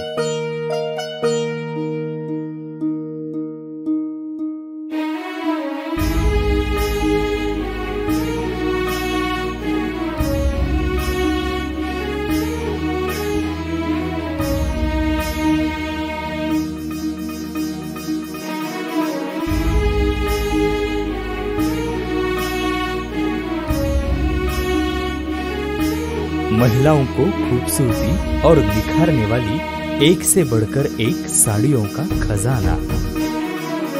Adarsha sari dress materials and readymades, Ramdev Galli, Belgaum. Aradhana sari dress materials, Maruti Galli, Belgaum. विरामानंतर तुम्हा सगळ्यांचं पुन्हा एकदा स्वागत. पाहूयात पुढची बातमी. माझ्या वक्तव्यामुळे मुख्यमंत्री सिद्धरामय्या दुखावले असतील तर त्यांची मी क्षमा मागतो असा व्हिडिओ संदेश माजी आमदार संजय पाटील यांनी दिलाय. मुडा घोटाळ्यावर राज्यपालांनी मुख्यमंत्री सिद्धरामय्यांच्या तपासाचा आदेश दिल्यानंतर भाजपकडून विरोध करण्यात आला. त्यावेळी काही लोकांनी माझे विधान मुख्यमंत्री सिद्धरामय्यांच्या विरोधात म्हणून दर्शवले आहे. माझ्या वक्तव्यामुळे मुख्यमंत्री सिद्धरामय्या दुखावले असतील तर मी त्यांच्याकडून क्षमा मागतो असे माजी आमदार संजय पाटील यांनी म्हटलं आहे. शुक्रवारी बेळगावमध्ये पत्रकारांना त्यांनी व्हिडिओ संदेश पाठवला. नमस्कार. ನಿನ್ನೆ ಭಾರತೀಯ ಜನತಾ ಪಾರ್ಟಿ ವತಿಯಿಂದ ಸಿದ್ದರಾಮಯ್ಯಜಿಯವರ ರಾಜೀನಾಮೆ ಕೊಡಬೇಕಂತ ನಾವು ಹೋರಾಟ ಮಾಡಿದಾಗ ನಾವೊಂದು ಬೈಟ್ ಕೊಟ್ಟಿದ್ನಿ. ಆ ಬೈಟ್ನಲ್ಲಿ ಕೆಲವೊಂದು ಗಾದೆ ಮಾತಿರ್ತವೆ. ಆ ಗಾದೆ ಮಾತು ಹೇಳುವ ಮುಖಾಂತರ ನನ್ನ ಬಾಯಲ್ಲಿ ಏನೋ ಒಂದು ಕೆಟ್ಟ ಶಬ್ದ ಹೋಗೈತಂತ ಅಪಪ್ರಚಾರ ಮಾಡುವಂಥ ಕೆಲಸ ನಡೀತಾ ಇದೆ. ಇಷ್ಟೇ ಅಲ್ಲ, ಇದು ಸಂಜಯ್ ಪಾಟೀಲ್ ಈ ಥರ ಮಾತಾಡೋದಾರು ತಪ್ಪು ಮಾತಾಡ್ಯಾರಂತ. ಸಿದ್ದರಾಮಯ್ಯ ಅವರು ಇರ್ಬೋದು, ದೇವೇಗೌಡರು ಇರ್ಬೋದು, ಯಡಿಯೂರಪ್ಪ ಅವರು ಇರ್ಬೋದು, ಕರ್ನಾಟಕದ ಟಾಲೆಸ್ಟ್ ಲೀಡರ್ ಅಂತ ತಿಳ್ಕೊತೇನೆ, ರಿಸ್ಪೆಕ್ಟ್ ಕೊಡ್ತೇನೆ. ಅವ್ರ ಬಗ್ಗೆ ಹೆಮ್ಮೆ ಗೌರವ ಕೂಡ ಇದೆ. ಆದ್ರೆ ಕೆಲವೊಂದು ಮಾತಾಡೋ ವೇಳೆಕ ಬಾಯ್ ಮಿಸ್ಟೇಕ್ ಏನು ಹೋಗಿದ್ರೆ ನಾ ಮೊದಲ ವಿಷಾದ ವ್ಯಕ್ತಪಡಿಸ್ತೇನೆ. ಆದ್ರೆ ನಾ ಯಾರಿಗೂ ಕೆಟ್ಟ ಅನ್ಬೇಕಂತ ಏನೂ ಮಾತಾಡಿಲ್ಲ. ಇದ್ರದ್ದು ಒಂದು ದುರುಪಯೋಗ ಮಾಡಬೇಕಂತ ಕೆಲವೊಂದು ಕಾಂಗ್ರೆಸ್ ಸರ್ಕಾರ ಇದೆ, ಪೊಲೀಸರದ್ದು ಉಪಯೋಗ ಮಾಡಿಕೊಂಡ. ಲಾಸ್ಟ್ ಟೈಮ್ ಕೂಡ ಕೆಲವೊಂದು ಮಹಿಳೆಯರಿಗೆ ದುಡ್ಡು ಕೊಟ್ಟ ನಮ್ಮ ಬಾಗ್ಲಾಗ ಬಂದ ಧರಣಿ ಮಾಡುವಂಥ ಕಾರ್ಯಕ್ರಮ ಮಾಡಿದ್ರು. ಕೆಟ್ಟ ಮಾತಾಡೋದ, ಕೆಟ್ಟ ಬಯೋದ, ಒಂದು ಗುಂಡಾಗಿರಿ ದಬ್ಬಾಳಿಕೆ ನಡೀತಾ ಇದೆ. ನಾವೊಬ್ಬ ಮಾಜಿ ಲೋಕಪ್ರತಿನಿಧಿ, ನನ್ನ ಭಾವನೆ ನಾ ಹೋರಾಟದಲ್ಲಿ ವ್ಯಕ್ತಪಡಿಸಿದ್ದೇನೆ. ನಂದೇನು ತಪ್ಪಿದ್ರೆ ನಾ ಅನ್ನೋಯಿಂಗ್ಲಿ ನಾ ಮಾಡ್ಯಾಕೆ ಸಾಧ್ಯನಲ್ಲ, ತಪ್ಪಿದ್ರೂ ನಾವು ವಿಷಾದೂ ವ್ಯಕ್ತಪಡಿಸ್ತೇನೆ. ಆದರೆ ಅದಕ್ಕೆ ಏನು ಕ್ರಮ ತಗೋಬೇಕಾದ್ರೆ ಪೊಲೀಸ್ ಡಿಪಾರ್ಟ್ಮೆಂಟ್ ಇದೆ, ಕೋರ್ಟ್ ಇದೆ, ಆ ಮುಖಾಂತರ ಮಾಡ್ಬೋದು. ಯಾರೋ ಮಹಿಳೆಯರ ಅದು ಅವರ ಮಹಿಳೆಯರ ಬಗ್ಗೆ ನಾ ಏನೂ ಕೆಟ್ಟ ಮಾತಾಡಕ್ಕೆ ಹೋಗೋದಿಲ್ಲ. ಅವರು ಇಲ್ಲಿ ಬಂದ ದಬ್ಬಾಳಿಕೆ ಮಾಡೋದ, ಗುಂಡಾಗಿರಿ ಮಾಡೋದ, ಕೆಟ್ಟ ಮಾತಾಡೋದ, ಕಾಂಗ್ರೆಸ್ ಸರ್ಕಾರ ಇದೆ ಅಂತ ಪೊಲೀಸರದ್ದು ಉಪಯೋಗ ತಗೊಂಡ ಈ ಥರ ಮಾಡ್ರೆ ಸುರಕ್ಷಿತ ಯಾರಿದ್ದಾರೆ? ಲೋಕಪ್ರತಿನಿಧಿ ಬಾಗ್ಲಾಗ ಇಂಥ ಹೆಂಗಸರು ಬಂದ ದಂಗೆ ಮಾಡಕತ್ರ ಮತ್ತು ಯಾರು ಸುರಕ್ಷಿತ ಇರ್ಲಿಕ್ಕೆ ಸಾಧ್ಯ ಇದೆ? ನಾ ಪೊಲೀಸರಿಗೂ ವಿನವಣೆ ಮಾಡಿದ್ದೇನೆ, ನನ್ನ ಬಾಗ್ಲಾಗ ಬಂದ ಯಾರು ದಂಗೆ ಮಾಡಬಾರ್ದು, ಮಾಡ್ರ ಏನು ತಪ್ಪು ಪ್ರಕಾರಗಳು ಆದ್ರೆ ಅದಕ್ಕೆ ಜವಾಬ್ದಾರ ನೀವಂತ. ನಾ ಪೊಲೀಸರಿಗೆ ಗೌರವ ಕೊಡ್ತೇನೆ, ನ್ಯಾಯ ವ್ಯವಸ್ಥೆಗೆ ಗೌರವ ಕೊಡ್ತೇನೆ. ಅವ್ರೇನು ನ್ಯಾಯ ವ್ಯವಸ್ಥೆದಿಂದ ಏನು ಮಾಡ್ತಾರೋ ಅದಕ್ಕೆ ನಾವು ಒಪ್ಪಿಗೆ ಕೊಡ್ತೇನೆ. ಆದ್ರೆ ಯಾರು ನಮ್ಮ ಬಾಗ್ಲಾಗ ಬಂದ ಮತ್ತು ಸುತ್ತಮುತ್ತ ಇದ್ದನಂತ ನಮ್ಮ ನೇಬರ್ಸ ಅವ್ರ ಮೇಲೆ ಆಗುವಂಥ ಕೆಟ್ಟ ಪರಿಣಾಮ, ಅವರು ನಮ್ಮ ಬಗ್ಗೆ ತಿಳ್ಕುವಂಥ ಕೆಟ್ಟ ಭಾವನೆಗಳ ಇದಕ್ಕೆ ಯಾರು ಉತ್ತರ ಕೊಡೋರ? ಪೊಲೀಸರಾಗಲಿ, प्रशासन ಆಗಲಿ, ಕಾಂಗ್ರೆಸ್ ಸರ್ಕಾರ ಈ ಥರ दुरुपयोग ಮಾಡಬಾರ್ದು ಅಂತ ನಾನು विनंती ಮಾಡ್ತಾ ಇದ್ದೀನಿ. माझ्या मनात महिलांविषयी आदर आहे, पण काँग्रेसच्या काही महिला कार्यकर्त्या राज्यात काँग्रेस सरकार असल्याचे सांगत आमच्या घरासमोर गोंधळ घालतात. त्यांनी यापूर्वी गोंधळ घातला आहे, आता पुन्हा तेच करत आहे. हे योग्य नसल्याचे संजय पाटील यांनी स्पष्ट केले. राजशेखर हिरेमठ, KMM मराठी, बेळगाव. 30 वर्षांवरील असंसर्गजन्य रुग्णांना घरोघरी जाऊन आरोग्य सेवा देण्यासाठी आरोग्य विभाग सज्ज झाला असल्याची माहिती जिल्हा आरोग्याधिकारी डॉक्टर महेश कोणी यांनी दिली. 30 वर्षांवरील असंसर्गजन्य रुग्णांना घरोघरी जाऊन आरोग्य सेवा देण्यासाठी आरोग्य विभाग सज्ज झाला आहे. पहिल्या टप्प्यामध्ये गृह आरोग्य योजनेअंतर्गत राज्यातील 8 जिल्ह्यांची निवड करण्यात आली असून 1 सप्टेंबरपासून ही आरोग्य सेवा देण्यासाठी सर्व तयारी करण्यात आली आहे. मधुमेह आणि उच्च रक्तदाब यासारख्या असंसर्गजन्य आजारांनी ग्रस्त असलेल्यांना योग्य आरोग्य सेवा प्रदान करणे हा या योजनेचा उद्देश आहे. आरोग्य विभागाच्या कर्मचाऱ्यांनी 30 वर्षांपेक्षा जास्त वयाच्या लोकांच्या दारामध्ये सर्वसमावेशक असंसर्गजन्य रोग तपासणी, व्यवस्थापन आणि औषध वितरण सेवा देण्यासाठी घरोघरी भेटी देण्याची तयारी केली आहे, असे जिल्हा आरोग्य अधिकारी डॉक्टर महेश कोणी यांनी ही माहिती दिली. ಇವಾಗ ಗೃಹ ಆರೋಗ್ಯ ಅಂತ ಹೇಳಿ ನಮ್ಮ ಆರೋಗ್ಯ ಇಲಾಖೆ ವತಿಯಿಂದ ಅತಿ ಮಹತ್ವಾಕಾಂಕ್ಷೆ ಯೋಜನೆ ಒಂದು ನಾವು ಪ್ರಾರಂಭ ಮಾಡ್ತಾ ಇದ್ದೀವಿ. ಸೊ ಇದನ್ನು ಪೈಲಟ್ ಆಗಿ ಸುಮಾರು 8 ಡಿಸ್ಟ್ರಿಕ್ಟಲ್ಲಿ ನಾವು ಸ್ಟಾರ್ಟ್ ಮಾಡ್ತಾ ಇದ್ದೀವಿ. ಸೊ ನಮ್ಮ ಬೆಳಗಾಂ ಡಿವಿಷನ್ದಲ್ಲಿ ನಮ್ಮದು ದೊಡ್ಡ ಡಿಸ್ಟ್ರಿಕ್ಟ್ ಆದ ಬೆಳಗಾಂ ಜಿಲ್ಲೆ ಒಂದು ಮತ್ತು ಇನ್ನೊಂದು ಗದಗ ಜಿಲ್ಲೆಯಲ್ಲಿ ಪ್ರಾರಂಭ ಮಾಡ್ತಾ ಇದ್ದೀವಿ. ಸೊ ಸುಮಾರು ನಮ್ಮ ಜಿಲ್ಲೆಯಲ್ಲಿ ಅಂದರೆ ನಮ್ಮ ರಾಜ್ಯದಲ್ಲಿ 8 ಜಿಲ್ಲೆಯಲ್ಲಿ ಇನ್ನು ಸ್ಟಾರ್ಟ್ ಮಾಡ್ತಾ ಇದ್ದೀವಿ. ಸೊ ಅದರಲ್ಲಿ ನಮ್ಮ ಬೆಳಗಾಂ ಜಿಲ್ಲೆ ಒಂದು ಈ ಮಹತ್ವಾಕಾಂಕ್ಷೆ ಯೋಜನೆಯನ್ನು ಸ್ಟಾರ್ಟ್ ಮಾಡ್ತಾ ಇದ್ದೀವಿ. ಸೊ ಗೃಹ ಆರೋಗ್ಯ ಅಂದರೆ ನಾವು ನಮ್ಮ ಜಿಲ್ಲೆಯಲ್ಲಿ 30 ವರ್ಷ ಮೇಲ್ಪಟ್ಟ ಇರುವಂಥ ಇದಿದೆ ಪಾಪ್ಯುಲೇಷನ್ನಲ್ಲಿ ಅವರನ್ನು ಸ್ಕ್ರೀನಿಂಗ್ ಮಾಡಲಾಗಿ ಅವರಲ್ಲಿ ನಮ್ಮ ಅದರಲ್ಲಿ ಬಂದಂಥ ಹೈಪರ್ಟೆನ್ಸಿವ್ ಅಂದರೆ BP, ಇನ್ನೊಂದು ಡಯಾಬಿಟೀಸ್, ಶುಗರ್ ಕಾಯಿಲೆ.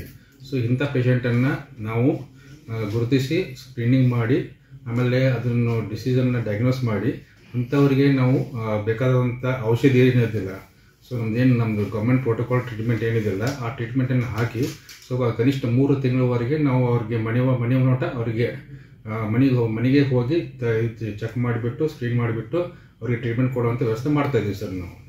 ಯಾರು ಹೋಗ್ತಾರೆ ಸರ್ ಮನೆಗಳಿಗೆ? ಯಾರು ಹೋಗ್ತಾರೆ? ಸೊ ಇದೊಂದು ನಾವು 4 ಜನ ಒಂದು ಟೀಮ್ ಮಾಡ್ತಾ ಇದ್ದೀವಿ.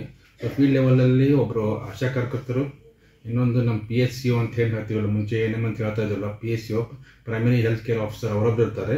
ಆಮೇಲೆ ಮತ್ತು ನಮ್ಮ CHO ಇರ್ತಾರೆ ಸರ್. ಸೊ ಇವರೆಲ್ಲ ಕುಡ್ಕೊಂಡು ಒಂದು ಟೀಮ್ ಮಾಡಿಕೊಂಡು ಮನೆಗೆ ಹೋಗಿ ಅದರ ಥರ ಮೈಕ್ರೋ ಪ್ಲಾನ್ ಮಾಡಿದ್ದೀವಿ ಸರ್. ಸೊ ದಿನ ಇದೆ. ಸೊ ದಿನ ಒಂದು ವಾರದಲ್ಲಿ 3 ದಿವಸ ಒಂದು ಮತ್ತು ಕನಿಷ್ಠ ಒಂದು ಏನಂತಾರಲ್ಲ ಒಂದು 8 ರಿಂದ 12 ಗಂಟೆವರೆಗೆ ಕನಿಷ್ಠ ಜನಕ್ಕೆ ಒಂದು 20 ಮನೆ ಅಥವಾ 20 ರಿಂದ 30 ಮನೆ ಮಟ್ಟ ಆಗುವಂಥ ಒಂದು ಟಾರ್ಗೆಟ್ ಇಟ್ಕೊಂಡು ಸುಮಾರು 6 ತಿಂಗಳಲ್ಲಿ ಎಲ್ಲ ಕವರ್ ಮಾಡಬೇಕಂತ ಒಂದು ಉದ್ದೇಶದಿಂದ ನಾವು ಮಾಡ್ತಾ ಇದ್ದೀವಿ. ಸೊ ನಮ್ಮ ಬೆಳಗಾಂ ಜಿಲ್ಲೆ ನಮ್ಮ ರಾಜ್ಯದಲ್ಲೇ ಅತಿ ದೊಡ್ಡ ಜಿಲ್ಲೆ. ಸೊ ನಮ್ಮದು ಪಾಪ್ಯುಲೇಷನ್ ಬಂದುಬಿಟ್ಟು ಸುಮಾರು 55 ಲಕ್ಷ ಇದೆ. ಅದರಲ್ಲಿ 30 ವರ್ಷಕ್ಕಿಂತ ಮೇಲ್ಪಟ್ಟೆ ಇರುವಂಥ ಪಾಪ್ಯುಲೇಷನ್ ನಮ್ಮಲ್ಲಿ ಸುಮಾರು 22 ಲಕ್ಷ ಇದೆ. ಸೊ ನಮಗೆ ಗುರಿ ಇರುವಂಥ BP ಶುಗರ್ ಮತ್ತು ಶುಗರ್ ಇರುವಂಥ ನಮ್ಮ ಗುರಿ ಸುಮಾರು 3 ಲಕ್ಷ. ಸೊ ಇಲ್ಲಿವರೆಗೆ ನಾವು ಸ್ಕ್ರೀನ್ ಮಾಡಿಬಿಟ್ಟು ಸುಮಾರು 2 ಲಕ್ಷವರೆಗೆ ನಾವು ಲಿಸ್ಟ್ ಮಾಡಿಕೊಂಡು ನಮ್ಮ ಹತ್ರ ಲಿಸ್ಟ್ ಇದೆ, ಪೇಷಂಟ್ ಅಂಡರ್ ಟ್ರೀಟ್ಮೆಂಟ್ ಇದ್ದಾರೆ. ಸೊ ಇನ್ನು ನಾವು 1 ಲಕ್ಷನ ನಾವು ಸ್ಕ್ರೀನಿಂಗ್ ಮಾಡ್ತಾ ಇದ್ದೀವಿ. ಸೊ ಬೈ ಸೆಪ್ಟೆಂಬರಲ್ಲಿ ಈ ಕಾರ್ಯಕ್ರಮವನ್ನು ನಮ್ಮ ರಾಜ್ಯ ಸರ್ಕಾರ ಶುರು ಮಾಡೋರಿದ್ದಾರೆ. ಸೊ 28 ಸೆಪ್ಟೆಂಬರ್ 9 ಅಂತ ಮುಂಚೆ ನಾವು ಒಂದು ಡೇಟ್ ಇತ್ತು. ಇವಾಗ 9ಕ್ಕೂ ಆಗ್ಬೋದು ಅಥವಾ ಸೆಪ್ಟೆಂಬರ್ 2ನೇ ವಾರಲ್ಲಿ ಆಗ್ಬೋದು. ಬಟ್ ಸೆಪ್ಟೆಂಬರಲ್ಲಿ ಈ ಕಾರ್ಯಕ್ರಮ ನಾವು ರಾಜ್ಯ ಸರ್ಕಾರವು ಅತಿ ಮಹತ್ವಾಕಾಂಕ್ಷಿ ಯೋಜನೆಯನ್ನು ನಾವು ಪ್ರಾರಂಭ ಮಾಡ್ತಾ ಇದ್ದೀವಿ. ಸೊ ಇದು ನಾವು NCD ಅಂತ ಹೇಳ್ತೀವಿ, ನಾನ್ ಕಮ್ಯುನಿಕೇಬಲ್ ಡಿಸೀಸ್ ಅಂತ ಹೇಳ್ತೀವಿ. ಸೊ ಮುಖ್ಯವಾಗಿ ನಾವು ಪ್ರೈಮರಿ ಇದರಲ್ಲಿ ನಾವು ಫೋಕಸ್ ಕೊಡುವಂಥ ಕಾಯಿಲೆಗಳು ಅಂದರೆ ಒಂದು BP, ಹೈಪರ್ ಟೆನ್ಷನ್, ಇನ್ನೊಂದು ಡಯಾಬಿಟಿಸ್ ಅಂದರೆ ಕಾಯಿಲೆ, ಸಕ್ಕರೆ ಕಾಯಿಲೆ, ಆಮೇಲೆ ಮೂರನೇದು ಬಂದುಬಿಟ್ಟು ಇದು ಕ್ಯಾನ್ಸರು. ಸೊ ಕ್ಯಾನ್ಸರಲ್ಲಿ 3 ಥರ ನಾವು ಸ್ಕ್ರೀನಿಂಗ್ ಮಾಡ್ತೀವಿ. ಒಂದು ಬ್ರೆಸ್ಟ್ ಕ್ಯಾನ್ಸರ್, ಇನ್ನೊಂದು ಸರ್ವೈಕಲ್ ಕ್ಯಾನ್ಸರ್ ಅಂದರೆ ಗರ್ಭಕೋಶ ಕ್ಯಾನ್ಸರ್, ಮೂರನೇದು ಬಂದುಬಿಟ್ಟು ಓರಲ್ ಕ್ಯಾನ್ಸರ್ ಅಂದರೆ ಬಾಯ್ ಕ್ಯಾನ್ಸರ್. ಸೊ ಈ ಇಷ್ಟೊಂದು ಡಿಸೀಸನ್ನು ನಾವು ನಾನ್ ಕಮ್ಯುನಿಕೇಬಲ್ ಡಿಸೀಸಲ್ಲಿ ನಾವು ಸ್ಕ್ರೀನಿಂಗ್ ಮಾಡ್ತೀವಿ ಸರ್ ನಾವು. ಮತ್ತು ಟ್ರೀಟ್ಮೆಂಟ್ ಏನಿದೆ, ಸೊ ಫಸ್ಟ್ ಇದರಲ್ಲಿ ನಾವು ಹೈಪರ್ ಟೆನ್ಷನ್ನು ಮತ್ತು ಡಯಾಬಿಟಿಸ್ ಪೇಷಂಟಿಗೆ ನಾವು ಮನೆಗೆ ಹೋಗಿ ಉಚಿತವಾಗಿ ಟ್ಯಾಬ್ಲೆಟ್ಸ್ ಕೊಡುವಂಥ ಇದು ಮಾಡ್ತೀವಿ. ಮತ್ತು ಅದು ಹೆಂಗೆ ಸ್ಕ್ರೀನಿಂಗ್ ಮಾಡಬೇಕು, ಯಾವ ಹಂತದಲ್ಲಿ ಸ್ಕ್ರೀನಿಂಗ್ ಮಾಡಬೇಕು, ಮತ್ತು ಯಾರು ಮಾಡಬೇಕು, ಆಮೇಲೆ ಪ್ರೈಮರಿ ಸ್ಕ್ರೀನಿಂಗ್ದಲ್ಲಿ BP ಬಂದರೆ, ಶುಗರ್ ಬಂದರೆ ನೆಕ್ಸ್ಟ್ ಅವ್ರು ಏನು ಮಾಡಬೇಕು, ಹೆಂಗೆ ಎಲ್ಲಿ ಹೋಗಿ ಕನ್ಫರ್ಮ್ ಮಾಡಬೇಕು, ಬ್ಲಡ್ ಟೆಸ್ಟ್ ಮಾಡಿಸ್ಬೇಕು, ಅದೆಲ್ಲ ನಾವು ಒಂದು ಗೈಡ್ಲೈನ್ಸ್ ಹಾಕಿ ಮೈಕ್ರೋ ಪ್ಲಾನ್ ಮಾಡಿಬಿಟ್ಟು ಆಲ್ರೆಡಿ ನಾವು ಟ್ರೈನಿಂಗ್ ಕೊಟ್ಟಿದ್ದೀವಿ. ನಾವು ನಮ್ಮ ಎಲ್ಲ ಫೀಲ್ಡ್ ಸ್ಟಾಫ್ ಏನಿದಲ್ಲ, ಆಶಾ ವರ್ಕರ್ಸ್ ಆಗಲಿ ಅಥವಾ ನಮ್ಮ CHOಗಳಾಗಲಿ PHO ಆಲ್ರೆಡಿ ಟ್ರೈನಿಂಗ್ ಆಗಿದೆ ನಮಗೆ. ಸೊ ಟ್ರೈನಿಂಗ್ ಆಗಿಬಿಟ್ಟು ಅವರ ಜವಾಬ್ದಾರಿ ಏನಿದೆ ಅಂತೆಲ್ಲ ನಾವು ಆಲ್ರೆಡಿ ಅವರಿಗೆ ಐಡೆಂಟಿಫೈ ಮಾಡಿ ಏನೇನು ಮಾಡಬೇಕು ಅಂತ ಹೇಳಿದ್ದೀವಿ ಸರ್. ಸೊ ಆಲ್ಮೋಸ್ಟ್ ಈಗ ನಮ್ಮ ಜಿಲ್ಲೆಗೆ ಸುಮಾರು 3 ಲಕ್ಷ ಪಾಪ್ಯುಲೇಷನ್ಗೆ ಆಗುವಂಥ ಔಷಧಿ ಆಗಲಿ ಸೊ ಎಲ್ಲ ನಮಗೆ ಅನುದಾನ ಎಲ್ಲ ಸರ್ಕಾರದಿಂದ ಬಂದಿದೆ. ಸೊ ಆಲ್ಮೋಸ್ಟ್ ನಾವು ಏನಿದೆ ಒನ್ಸ್ ಪ್ರೋಗ್ರಾಮ್ ಲಾಂಚ್ ಮಾಡಿದರೆ ನಾವು ಅದನ್ನು ನಮ್ಮ ಬೆಳಗಾವಿ ಜಿಲ್ಲೆಯಲ್ಲಿ ದೊಡ್ಡ ಜಿಲ್ಲೆ ಇದೆ, ವೆರಿ ಎಫೆಕ್ಟಿವ್ ಆಗಿ ಇಂಪ್ಲಿಮೆಂಟ್ ಮಾಡುವಂಥ ಎಲ್ಲ ತಯಾರಿ ಮಾಡ್ಕೊಂಡಿದ್ದೀವಿ. BP ಶುಗರ್ ಎಲ್ಲ ಟ್ಯಾಬ್ಲೆಟ್ ಇಂದ ಕಂಟ್ರೋಲ್ ಆಗುವಂಥದ್ದು, ಬಟ್ ಕ್ಯಾನ್ಸರ್ ಅನ್ನೋದು ಏನಿದೆನಾ, ಸೊ ಅದಕ್ಕೆ ಹಾಸ್ಪಿಟಲ್ ಇದ್ದು ಟ್ರೀಟ್ಮೆಂಟ್ ಕೊಡಬೇಕಾಗುತ್ತೆ, ಅದನ್ನ ಹೆಂಗೆ ನಿರ್ವಹಣೆ ಮಾಡ್ತಾರೆ ಅಂತ. ಸೊ ಇದು NCDಯಲ್ಲಿ ಸ್ಕ್ರೀನಿಂಗ್ ಹಂತದಲ್ಲಿ ನಾವು ಪೇಷಂಟನ್ನು ಐಡೆಂಟಿಫೈ ಮಾಡಿದರೆ, ಸೊ ಪ್ರೈಮರಿ ನಾನು ಹೇಳಿದ್ದೀನಿ ನಿಮಗೆ, ಈಗ ನಾವು ಗೃಹ ಆರೋಗ್ಯದಲ್ಲಿ 2 ಡಿಸೀಸನ್ನ ಮೇನ್ ನಾವು ಪೇಷಂಟಿಗೆ ಉಚಿತವಾಗಿ ಟ್ಯಾಬ್ಲೆಟ್ಸ್ ಕೊಡುವಂಥ 2 ಡಿಸೀಸ್ ಅಂದರೆ ಒಂದು ಹೈಪರ್ ಟೆನ್ಷನ್, ಇನ್ನೊಂದು ಡಯಾಬಿಟಿಸ್. ಸೊ ಇದೇ ಹೊತ್ತದಲ್ಲಿ ನಾವು ಸ್ವಲ್ಪ ಕ್ಯಾನ್ಸರ್ ಸ್ಕ್ರೀನಿಂಗ್ ಮಾಡಿಬಿಟ್ಟು, ಸೊ ಅಲ್ಲಿ ಕ್ಯಾನ್ಸರ್ ಸ್ಟೇಜಲ್ಲಿ ಕಂಡು ಬಂದಂಥ ಪೇಷಂಟನ್ನು ನಾವು ಹೆಚ್ಚಿನ ಇದಕ್ಕೆ ರೆಫರ್ ಮಾಡಿಬಿಟ್ಟು ಅಲ್ಲಿ ನಮಗೆ ಪೇಷಂಟನ್ನು ನಾವು ಬೇರೆ ನಾವು ABRK ಸ್ಕೀಮಲ್ಲಿ ಅವರನ್ನು ನಾವು ಕ್ಯಾನ್ಸರ್ ರೆಫರ್ ಮಾಡಿ ಅಲ್ಲಿ ಸ್ಟೇಜಲ್ಲಿ ನಾವು ಡಿಟೆಕ್ಷನ್ ಮಾಡಿ ಟ್ರೀಟ್ಮೆಂಟ್ ಕೊಡುವಂಥ ಅದೊಂದು ರೆಫರಲ್ ಸಿಸ್ಟಮನ್ನು ಮಾಡ್ಕೊಟ್ಟಿದ್ದೀವಿ ಸರ್ ನಾವು. ಬಟ್ ಪ್ರೈಮರಿನ ಹೇಳ್ಬೇಕಂದ್ರೆ ನಾವು ಮೇನ್ ಅಂದರೆ ನಾವು BP ಮತ್ತು ಡಯಾಬಿಟಿಸ್ ಪೇಷಂಟ್ ಏನಿದಾವಲ್ಲ ಇವರನ್ನು ನಾವು ಫಸ್ಟ್ ಇದರಲ್ಲಿ ನಾವು ಮನೆಗೆ ಹೋಗಿ ಟ್ಯಾಬ್ಲೆಟ್ಸ್ ಕೊಡುವಂಥ, ಯಾಕಂದರೆ ಕ್ಯಾನ್ಸರಿಗೆಲ್ಲ ತಾವು ಹೇಳಿದಂಗೆ ಸ್ಕ್ರೀನಿಂಗ್ ಆಗಬೇಕು, ಆಮೇಲೆ ಅದಕ್ಕೆ ಮತ್ತೆ ಟೆಸ್ಟ್ಸ್ ಆಗಬೇಕು, ಆಮೇಲೆ ಡಿಟೆಕ್ಷನ್ ಆಗಬೇಕು, ಆಮೇಲೆ ಅದರ ಮೋಡ್ ಆಫ್ ಟ್ರೀಟ್ಮೆಂಟ್ ಬೇರೆ ಆಗುತ್ತೆ. ಅದನ್ನು ನಾವು ಮನೆಗೆ ಹೋಗಿ ಕೊಡುವಂಥ ಟ್ರೀಟ್ಮೆಂಟ್ ಅಲ್ಲದು. ಇಟ್ ನೀಡ್ ಸ್ಪೆಷಲೈಸ್ಡ್ ಕೇರ್ ಆಗುತ್ತೆ, ಸ್ಪೆಷಲೈಸ್ಡ್ ಡಾಕ್ಟರ್ಸ್ ಬೇಕಾಗುತ್ತೆ. ಸೊ ಕೀಮೋಥೆರಪಿ ಆಗ್ಬೋದು ಅಥವಾ ರೇಡಿಯೋಥೆರಪಿ ಆಗ್ಬೋದು, ಸರ್ಜರಿ ಬೇಕಾಗ್ಬೋದು. ಸೊ ಅದನ್ನು ಮುಂದಿನ ಹಂತದಲ್ಲಿ ನಾವು ಏನಾದ್ರು ಗೌರ್ಮೆಂಟ್ ಡಿಸಿಷನ್ ಪಾಲಿಸಿ ಮಾಡ್ಬೋದು. ಈಗ ಪ್ರೈಮರಿ ನಾವು ಫಸ್ಟ್ ಮೇನ್ ಅಂದರೆ 30% ಆಫ್ ಪಾಪ್ಯುಲೇಷನ್ ಏನಿದೆ ಡಯಾಬಿಟಿಸ್, ಹೈಪರ್ ಟೆನ್ಷನಿಂದ ನರಳುವಂಥ ಒಂದು ಇದು ಮೇನ್ ಕಾಯಿಲೆಗಳು ಸರ್. ಸೊ BP ಶುಗರ್ ಅಂತ ತಮಗೆಲ್ಲ ಗೊತ್ತಿದೆ, ಮುಂದೆ ಹಾರ್ಟಿ ಮೇಲೆ ಪ್ರಮಾಣ ಆಗ್ಬೋದು, ಕಿಡ್ನಿ ಮೇಲೆ ಆಗ್ಬೋದು, ಬ್ರೈನ್ ಮೇಲೆ ಆಗ್ಬೋದು. ಸೊ ಇದರಿಂದ ನಾವು ಲಾಂಗ್ ಟರ್ಮ್ ಕಾಂಪ್ಲಿಕೇಶನ್ಸ್ BP ಶುಗರಿಂದ ಪ್ರಿವೆಂಟ್ ಮಾಡಲಿಕ್ಕೆ ನಾವು ಇದು ಹಳಿ ಮಟ್ಟದಲ್ಲಿ ನಾವು ಎಲ್ಲ ಅಂದರೆ ಪೆರಿಫೆರಲ್ ಲೆವೆಲ್ದಲ್ಲಿ ನಾವು ಬೇಗ ಡಯಾಗ್ನೋಸ್ ಮಾಡಿ ಟ್ರೀಟ್ಮೆಂಟ್ ಮಿಸ್ ಆಗಲ್ದಂಗೆ ನಾವು ಫಾಲೋಅಪ್ ಮಾಡ್ಕೋತಾ ರೆಗ್ಯುಲರ್ ಫಾಲೋಅಪ್ ಮಾಡ್ಕೋತಿದ್ರೆ ಮುಂದೆ ಬರುವಂಥ BP ಕಾಂಪ್ಲಿಕೇಶನ್ಸ್ ಮತ್ತು ಡಯಾಬಿಟಿಸ್ ಕಾಂಪ್ಲಿಕೇಶನ್ ನಾವು ಪ್ರಿವೆಂಟ್ ಮಾಡ್ಕೋಬೋದು ಸರ್ ನಾವು. बेळगाव जिल्ह्याची एकूण लोकसंख्या 47,79,661 आहे. यामध्ये 30 वर्षांपेक्षा जास्त वयाचे 19,11,864 लोक आहेत. घरोघरी जाऊन आरोग्य तपासणी करण्यासाठी कर्मचाऱ्यांनी पुढाकार घेतला आहे. योजनेच्या अंमलबजावणीसाठी जिल्ह्यात 117 आरोग्य देखरेख अधिकारी, 436 सामुदायिक आरोग्य अधिकारी, 320 प्राथमिक सुरक्षा अधिकारी आणि 3,677 आशा कार्यकर्त्यांची नियुक्ती करण्यात आली आहे. कॅमेरामन विनोद कोलकार सोबत राजशेखर हिरेमठ, KMM मराठी, बेळगाव. मी आणि मुख्यमंत्री सिद्धरामय्यांसह अनेक मंत्री दिल्लीकडे प्रवास करत आहोत. राज्यपालांना योग्य बुद्धी मिळो यासाठी आम्ही प्रार्थना करू, असे उपमुख्यमंत्री DK शिवकुमार म्हणाले. मी आणि मुख्यमंत्री सिद्धरामय्यांसह अनेक मंत्री दिल्लीकडे प्रवास करत आहोत. राज्यपालांना योग्य बुद्धी मिळो यासाठी आम्ही प्रार्थना करून येऊ, असे उपमुख्यमंत्री DK शिवकुमार यांनी सांगितले. बेंगळुरूमध्ये माध्यमांशी बोलताना DK शिवकुमार म्हणाले की कोणालाही दिल्लीला येण्याचा अधिकार आहे. येणाऱ्यांना आम्ही थांबवू शकत नाही. विभाग आणि पक्षाचे काम असते. आम्हाला पक्ष आणि विभागासह सर्व कामे आहेत. त्यामुळे मी आणि मुख्यमंत्री दिल्लीकडे जात आहोत, असे ते म्हणाले. ಡೆಲ್ಲಿಗೆ ಹೋಗ್ತಾ ಇದ್ದೀರಿ ಸರ್, ಕೂಡ ಬರ್ತಾ ಇದ್ದಾರೆ ಸರ್. ಯಾರು ಬೇಕಾದ್ರೂ ಬರೋದನ್ನ ಯಾರು ನಾವು ಬೇಡನಕ್ಕಾಗಲ್ಲ. ಅವರದ್ದೇ ಡಿಪಾರ್ಟ್ಮೆಂಟ್ ಕೆಲಸ ಇರ್ತದೆ, ಪಾರ್ಟಿ ಕೆಲಸ ಇರ್ತದೆ, ಎಲ್ಲ ಇರ್ತದೆ. ನಾವು ಡಿಪಾರ್ಟ್ಮೆಂಟ್ ಕೆಲಸ ಇದೆ, ಪಾರ್ಟಿ ಕೆಲಸ ಇದೆ, ಎಲ್ಲ ಸೇರಿ ಒಟ್ಟಿಗೆ ಹೋಗ್ತಾ ಇದ್ದೀವಿ. ಪ್ರಮುಖವಾದ ವಿಚಾರ ಏನ್ ಸರ್ ಈಗ ಹೈಕಮಾಂಡ್ ಭೇಟಿ? ಒಂದು ಪ್ರಾಸಿಕ್ಯೂಷನ್ ವಿಚಾರ ಹೌದು, ಆದರೂ ಕೂಡ ನಾವು ಇದೆಲ್ಲ ಆದ್ಮೇಲೆ ನಮ್ಮ ಪಕ್ಷಕ್ಕೆ ಹೈಕಮಾಂಡ್ಗೆ ತಿಳಿಸ್ಬೇಕು ಯಾವ ರೀತಿ ನಮ್ಮ ಗವರ್ನರ್ ಆಫೀಸು ದುರುಪಯೋಗ ಮಾಡ್ತಾರೆ. ಇವತ್ತು ನೀವು ಮಾಧ್ಯಮದಲ್ಲಿ ನೀವು ನೋಡಿದ್ದೀರಿ, ಒಂದು 15 ಬಿಲ್ನ ವಾಪಸ್ ಕಳಿಸ್ಕೊಟ್ಟಿದ್ದಾರೆ ಅಂತ. ನಾವು ಮಾಡಿದ್ವಿ. ಏನಾದ್ರು ಇತ್ತು ಕ್ಲಾರಿಫಿಕೇಶನ್ ಬೇಕಾದ್ರೆ ಕೇಳಲಿ ಮಾಡಲಿ, ನಾನು ತಪ್ಪು ಅಂತ ನಾನು ಹೇಳೋದಿಲ್ಲ. ಅದೆಲ್ಲ ಬಿಲ್ನ ಯಾಕೆ ಪ್ರಜಾಪ್ರಭುತ್ವದ ವ್ಯವಸ್ಥೆಯಲ್ಲಿ ಸರ್ಕಾರಗಳು ಹಾಕಿರ್ಬೇಕು? BJP MLAಗಳು ಹೋಗಿ ಹೇಳಿದ ತಕ್ಷಣ ಎಲ್ಲ ವಾಪಸ್ ಕಳಿಸ್ಬಿಟ್ರೆ ಹೆಂಗಾಗ್ತದೆ? ಇವೆಲ್ಲ ಇದೆ, ಅವೆಲ್ಲ ಕೂತ್ಕೊಂಡು ಚರ್ಚೆ ಮಾಡಿ. ಸಂಘರ್ಷ ಮುಂದುವರಿಯುತ್ತೆ ಸರ್. ಇಲ್ಲ, ರಾಜ್ಯಪಾಲರಿಗೆ ಒಳ್ಳೆ ಬುದ್ಧಿ ಕೊಡ್ಲಿ ದೇವರು ಅಂತೇಳಿ ಪ್ರಾರ್ಥನೆ ಮಾಡ್ತಾರೆ. ಸರ್, ಸರ್ಕಾರ ಬೀಳಿಸುವ ಪ್ರಯತ್ನ ನಡೀತಾ ಇದೆಯಾ? ಸರ್ಕಾರ ಬೀಳಿಸೋಕೆ ಪ್ರಯತ್ನ ಯಾವ ಪ್ರಯತ್ನ ಮಾಡಿದ್ರು ಏನು ಆಗುದಿಲ್ಲ.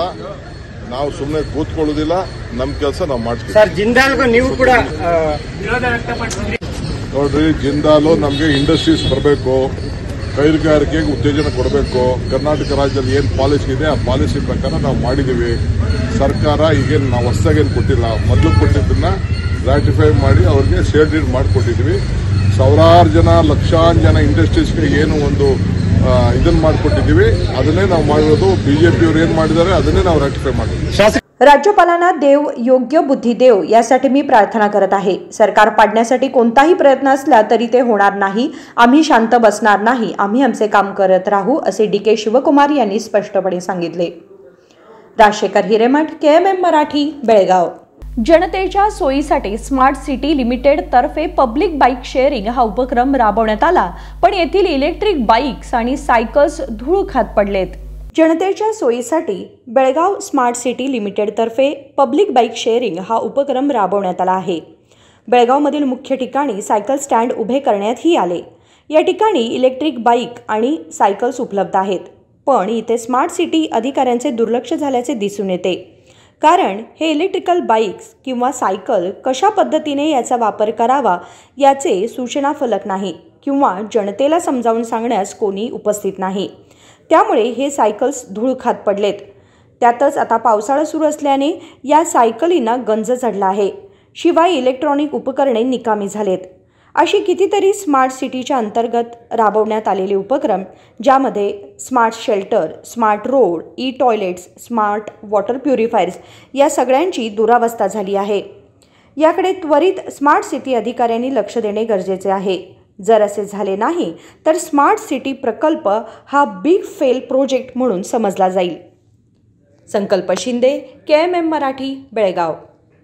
मुख्यमंत्री सिद्धरामय्यांच्या विरोधात भाजपाचे माजी आमदार संजय पाटील यांनी केलेल्या एका विधानाला विरोध दर्शवण्यासाठी काँग्रेस महिला कार्यकर्त्यांनी शुक्रवारी नवीन प्रकारे आंदोलन केले. मुख्यमंत्री सिद्धरामय्या यांच्या विरोधात भाजपाचे माजी आमदार संजय पाटील यांनी केलेल्या एका विधानाला विरोध दर्शवण्यासाठी काँग्रेस महिला कार्यकर्त्यांनी शुक्रवारी नवीन प्रकारे आंदोलन केले. बेळगावच्या चन्नम्मा चौकामध्ये संजय पाटील यांच्या पोस्टरवर शेण लावून महिला कार्यकर्त्यांनी त्यांच्या विरोधात घोषणाबाजी केली. या प्रसंगी केपीसीसी सदस्य आयशा संधी यांनी बोलताना म्हटले की संजय पाटील हे अशा प्रकारच्या शब्दांचा वापर करणे योग्य नाही. अपशब्दांचा वापर करून तुम्ही काय संदेश देत आहात हे स्पष्ट करावं असे त्या म्हणाल्या.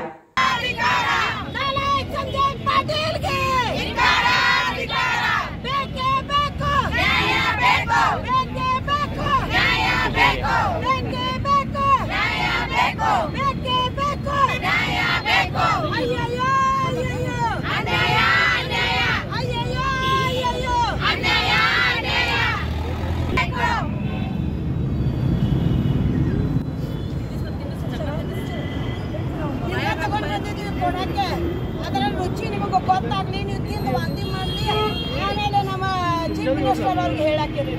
ನಿನ್ನೆ ಏನು ಸಂಜಯ್ ಪಾಟೀಲ್ ಅವರು ಹೋರಾಟ ಮಾಡ್ತಾಯಿದ್ರು, BJP ಕಡೆಯಿಂದ ಕೂಡ ಹೋರಾಟ ಮಾಡ್ತಾಯಿದ್ರು. ಹೋರಾಟ ಮಾಡಲಿಕ್ಕೆ ಸಂವಿಧಾನದಲ್ಲಿ ಎಲ್ಲರಿಗೂ ಅಧಿಕಾರ ಇದೆ ಅಂತ ಅವರು ಕೂಡ ಹೋರಾಟ ಮಾಡ್ತಾರೆ. ನಾವು ಕೂಡ ಪಕ್ಷದ ಬಗ್ಗೆ ನಾವು ಕೂಡ ಹೋರಾಟ ಮಾಡ್ತೀವಿ, ಅವರು ಮಾಡ್ತಾರೆ. ಆದರೆ ಹಲವಾರು ನಾಯಕರಿದ್ದರು BJPದವರು, ಏನು ಅವ್ರು ಮಾತಾಡಬೇಕು ಅನ್ನೋದು ಅವ್ರ ತಾಳ್ಮೆದಿಂದ ನಿನ್ನೆ ಅವರು ತನ್ನ ಕರ್ತವ್ಯ ಮಾಡಿದ್ದಾರೆ. ಆದರೆ ಸಂಜಯ್ ಪಾಟೀಲ್ ಅವರು ನಾಲಿಗೆನ ಹರಿಬಿಟ್ಟು ಪ್ರತಿ ಸಲ ನಾಲಿಗೆ ಹರಿಬಿಡ್ತಾರೆ. ಅವರು ಏನು ಮಾತಾಡಬೇಕು, ಹೆಂಗೆ ಮಾತಾಡಬೇಕು ಅನ್ನೋದು ಅವ್ರಿಗೆ ಸ್ವಲ್ಪ ನಾಲೆಜ್ ಇಲ್ಲ. ಒಂದು ಕರ್ನಾಟಕ ಚೀಫ್ ಮಿನಿಸ್ಟರ್ ಅವ್ರಿಗೆ ನೀ ಸಗಣಿ ತಿಂದಿದೆಯಾ, ವಾಂತಿ ಮಾಡಿ ಮಗನೇ ಅಂತಾರೆ. ಅದು ವರ್ಡ್ಸ್ ನಿಮಗೆ ಶೋಭೆ ಕೊಡ್ತಿದ್ದೇನ್ರಿ ಸಂಜಯ್ ಪಾಟೀಲ್ ಅವರೇ? ಅದಕ್ಕೆ ಸಗಣಿ ತಿಂದರೆ ಹೆಂಗಿರ್ತೈತಿ ರುಚಿ ನೀವು ತೋರಿಸ್ಲಿ ಅಂತ ಹೇಳಿ ನಿಮಗೆ ಕೊಡಾಕೆ ಸಗಣಿ ತೊಗೊಂಡು ಬಂದಿದ್ದೀವಿ ನಾವು. ಸಗಣಿ ತಿನ್ನಿರಿ ಸಂಜಯ್ ಪಾಟೀಲ್ ಅವರೇ, ಸಗಣಿ ತಿಂದು ಅಥವಾ ರುಚಿ ಹೇಳ್ರಿ, ಆಮೇಲೆ ಇನ್ನೊಬ್ರಿಗೆ ಸಗಣಿ ತಿನ್ಸಾಕ್ರೆ. ನಿಮಗೆ ನಾಚಿಕೆ ಮಾನ ಮರ್ಯಾದೆ ಇಲ್ಲೇನ್ರಿ? ಆ ಒಂದು ಚೀಫ್ ಮಿನಿಸ್ಟರ್ ಬಗ್ಗೆ ಏನು ಮಾತಾಡ್ಬೇಕು ಅನ್ನೋದು. ಯಾಕೆ ಕುಮಾರಸ್ವಾಮಿ ಅವ್ರ ಬಗ್ಗೆ ಎಷ್ಟು ಸಲ ನೋಟಿಸ್ ಕೊಟ್ಟಿದ್ದಾರೆ ರಾಜ್ಯಪಾಲ ಅವರಿಗೆ, ನಮಗೆ ಅನುಮತಿ ಕೊಡ್ರಿ ಅಂತ. ಅವಾಗೇನು ಕನ್ನಡಕ್ಕೆ ಹಾಕೊಂಡಿದ್ರಿ ಬ್ಲ್ಯಾಕ್, ನಿಮ್ಗೆ ಗೊತ್ತಿಲ್ಲ? ಮತ್ತೇನು ಇವರು ನಮ್ಮ ಯಡಿಯೂರಪ್ಪ ಅವ್ರ ಬಗ್ಗೆ ಪೋಸ್ಕೋ ಕೇಸ್ ಇದೆ, ಮತ್ತು ಅವ್ರ ಕೇಸ್ನಲ್ಲಿ ಅವ್ರದ್ದು ಚೆಕ್ಕಿದ ಮೇಲೆ ಆಧಾರದ ಮೇಲೆ ಅವ್ರ ಮೇಲೆ ಕೇಸ್ ಮಾಡಿ ಅವ್ರು ಜೈಲಿಗೆ ಹೋದರು. ಜೈಲಿಂದ ಹೊರಗೆ ಬಂದರು ಚೀಫ್ ಮಿನಿಸ್ಟರ್ ಇದ್ದಾಗ. ನಮ್ದು ಯಾವುದಾರ ನಿಮ್ಮ ಕಡೆ ಸಿದ್ದರಾಮಯ್ಯ ಸಾಹೇಬ್ರ ಕಡೆ ಪ್ರೂಫ್ ಐತೇನ್ರಿ? ನೀವು ಪ್ರೂಫ್ ಇದ್ದರೆ, ನಿಮಗೆ ಧೈರ್ಯ ತಾಕತ್ತಿದ್ರೆ ನೀವು ಬಿಡುಗಡೆ ಮಾಡ್ರಿಲ್ಲ. ಯಾಕೆ ಸುಮ್ಮನೆ ಏನು ನಿಮ್ಮ ಕೈಯಾಗಿ ಏನೂ ಇಲ್ಲ ಅಂತ ಸಿದ್ದರಾಮಯ್ಯ ಮೇಲೆ ಕಪ್ ಚಿಕ್ಕೆ ಕುಣಿಸ್ಲಿಕ್ಕೆ ಕುಣಿತಾ ಇದ್ದೀರಾ? ಅಷ್ಟು ನಿಮಗೆ ಧೈರ್ಯ ತಾಕತ್ತು ಶಕ್ತಿ ನಿಜವಾಗ್ಲೂ ನಿಮ್ಮ ಹೋರಾಟ ಸತ್ಯ ಇದೆ ಅಂದರೆ ನೀವು ಬಿಡುಗಡೆ ಮಾಡಿರಿ. ಎಲ್ಲರೇ ಸಿದ್ದರಾಮಯ್ಯ ಸಾಹೇಬರು ಸಿಗ್ನೇಚರ್ ಮಾಡಿದಾರಾ? ಎಲ್ಲರೇ ನನ್ನ ಹೆಂಡತಿಗೆ ಪ್ಲಾಟ್ ಕೊಡ್ರಿ ಅಂತ ಹೇಳಿದಾರಾ? ಎಲ್ಲರೂ ಒಂದು ರೆಕಾರ್ಡ್ ತೋರಿಸ್ರಿ. ಅದಕ್ಕೆ ಹೌದಂತೀವಿ ನಾವು ಅನ್ಕಮಟ ನಾವು ಕಾನೂನು ಹೋರಾಟ ಮಾಡ್ತಾಯಿದ್ದೀವಿ. ಕಾನೂನು ಹೋರಾಟದಲ್ಲಿ ನಮ್ಮ ಸಿದ್ದರಾಮಯ್ಯ ಸಾಹೇಬರು ಹಾಲಂಗೆ ಹಸನು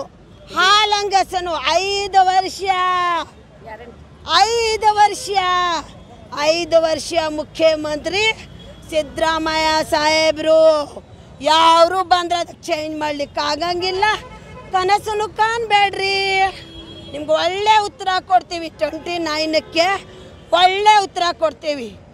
ಯಾರು ಕಿತಾಪತಿ ಮಾಡಿ ನಮ್ಮ ಸರ್ಕಾರ ಉಳಿಸ್ಲಿಕ್ಕೆ ರೊಕ್ಕ ಕೊಟ್ಟು ಖರೀದಿ ಮಾಡಿ ಹೋದ ಸಲ ಸರ್ಕಾರ ಮಾಡಿದ್ರಿ. ಈಗ ಸಿದ್ದರಾಮಯ್ಯನ ಇಳಿಸಿ ನಾವು ಸರ್ಕಾರನ ಮಾಡ್ತೀವಿ ಅಂದರೆ ನಿಮ್ಮ ಕೈಲಿ ಆಗಂಗಿಲ್ಲ. ಆವಾಗ ಯಾರಿದ್ರು ಗೊತ್ತೈತಿಲ್ಲ? ಕುಮಾರಸ್ವಾಮಿ ಸ್ವಾಮಿ ಇದ್ದ, ಅದಕ್ಕೆ ಬಿದ್ದಿತ್ತು ಸರ್ಕಾರ. ಈಗ ಕರ್ನಾಟಕ ಹುಲಿ ಸಿದ್ದರಾಮಯ್ಯ ಸಾಹೇಬ್ರು ಇದ್ದಾರೆ. 5 ವರ್ಷ ಸಿದ್ದರಾಮಯ್ಯ ಸಾಹೇಬ್ರು ಮುಖ್ಯಮಂತ್ರಿ. ನೀವೇನಾರೆ ಅವ್ರಿಗೆ ಸುಮ್ಮನೆ ಕಾಡ್ಸೋದು ಸ್ಟಾರ್ಟ್ ಮಾಡಿದರೆ ನಾವೇ ಸಂವಿಧಾನ ಅಡಿಯಲ್ಲಿ ಉಗ್ರ ಹೋರಾಟ ಮಾಡ್ತೀವಿ, ನ್ಯಾಯ ಸಿಗೋ ಮಟ್ಟ ಅಂತ ನಾನು ಹೇಳಲಿಕ್ಕೆ ಬಯಸ್ತೀನಿ. यावेळी सरोजिनी शिंदे, भारती पाटील, भारती धवळे, सकुमा ब्याकुड, शांता कांबळे, कस्तुरी कोलकार, मंजुळा सुडे आदी उपस्थित होते. विनोद कोलकार, KMM मराठी, बेळगाव. आणि या बातमीबरोबरच बातमीपत्रामध्ये वेळ झाली एक छोट्याशा विरामाची. कुठेही जाऊ नका, पाहत रहा KMM मराठी.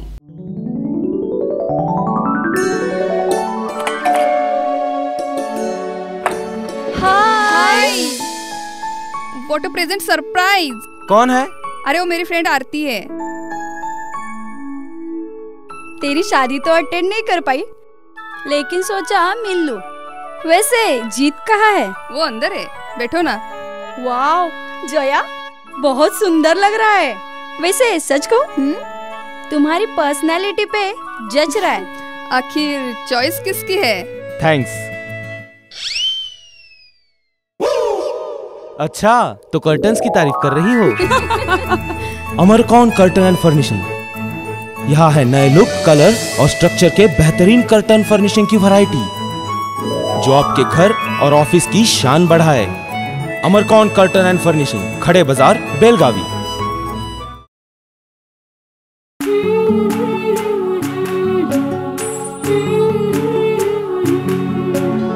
थोड़ी सी महकी, थोड़ी सी बहकी, ऋतु अनोखी है। हल्के हल्के दिल में हलचल क्यों मचलती है। ये कैसा है समा, ये प्यार सा एहसास है। ये किसकी पलकों में है, तस्वीरें कैसी नुमाइश है। आराधना, मारुति गली, बेळगाव। वस्त्रों का संगम, सुंदर सलोना, मन भाई आराधना।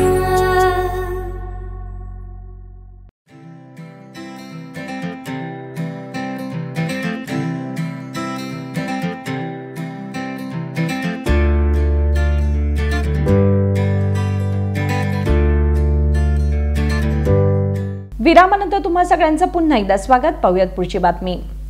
बेळगाव शहरातील गोंधळी गल्ली आणि किर्लोस्कर रोड येथे रस्त्याच्या दुतर्फा दुचाकी पार्क करण्यात आल्याने हा रस्ता आहे की पार्किंग एरिया असा प्रश्न पडतोय। बेळगाव हा अत्यंत वेगाने वाढत चाललेला शहर आहे, ज्यामध्ये दररोज वाहनांची संख्याही वाढत आहे। वाहने तर वाढतायत, पण त्यांच्या पार्किंगची व्यवस्था कुठे दिसून येत नाही। गोंधळी गल्ली किर्लोस्कर रोडला जाणारा रस्ता पाहता हा रस्ता आहे की बाईक पार्किंग एरिया आहे असा भास निर्माण होतो। या रस्त्यावर दोन्ही बाजूनी दुचाकी वाहने पार्क करण्यात येतात, त्यामुळे येथून ये जा करण्यास जनतेला अडचण निर्माण होते। जर चुकून एखादी चारचाकी वाहन आले तर हा रस्ता पूर्णपणे बंद होतो। ही सर्व अवस्था पाहता बेळगाव शहराला पार्किंग सुविधा असणं अत्यंत गरजेचं आहे। जर वेळेमध्ये या समस्येचा तोडगा निघाला नाही तर बेळगाव शहरामध्ये पूर्ण पार्किंग होणार असं दिसून येईल। यावर जिल्हा प्रशासनाने त्वरित कारवाई करून पार्किंगची व्यवस्था करून द्यावी असा जनतेचा आग्रह आहे। संकल्प शिंदे, KMM मराठी, बेळगाव। शहरातील गणेशपूर, बेनकनहळ्ळी, राकसकोप या भागांना जोडणाऱ्या गणेशपूर रोडची दुरावस्था झाली आहे। अत्यंत वर्दळीचा रस्ता असूनही याकडे प्रशासनाने लक्ष देणं गरजेचं आहे।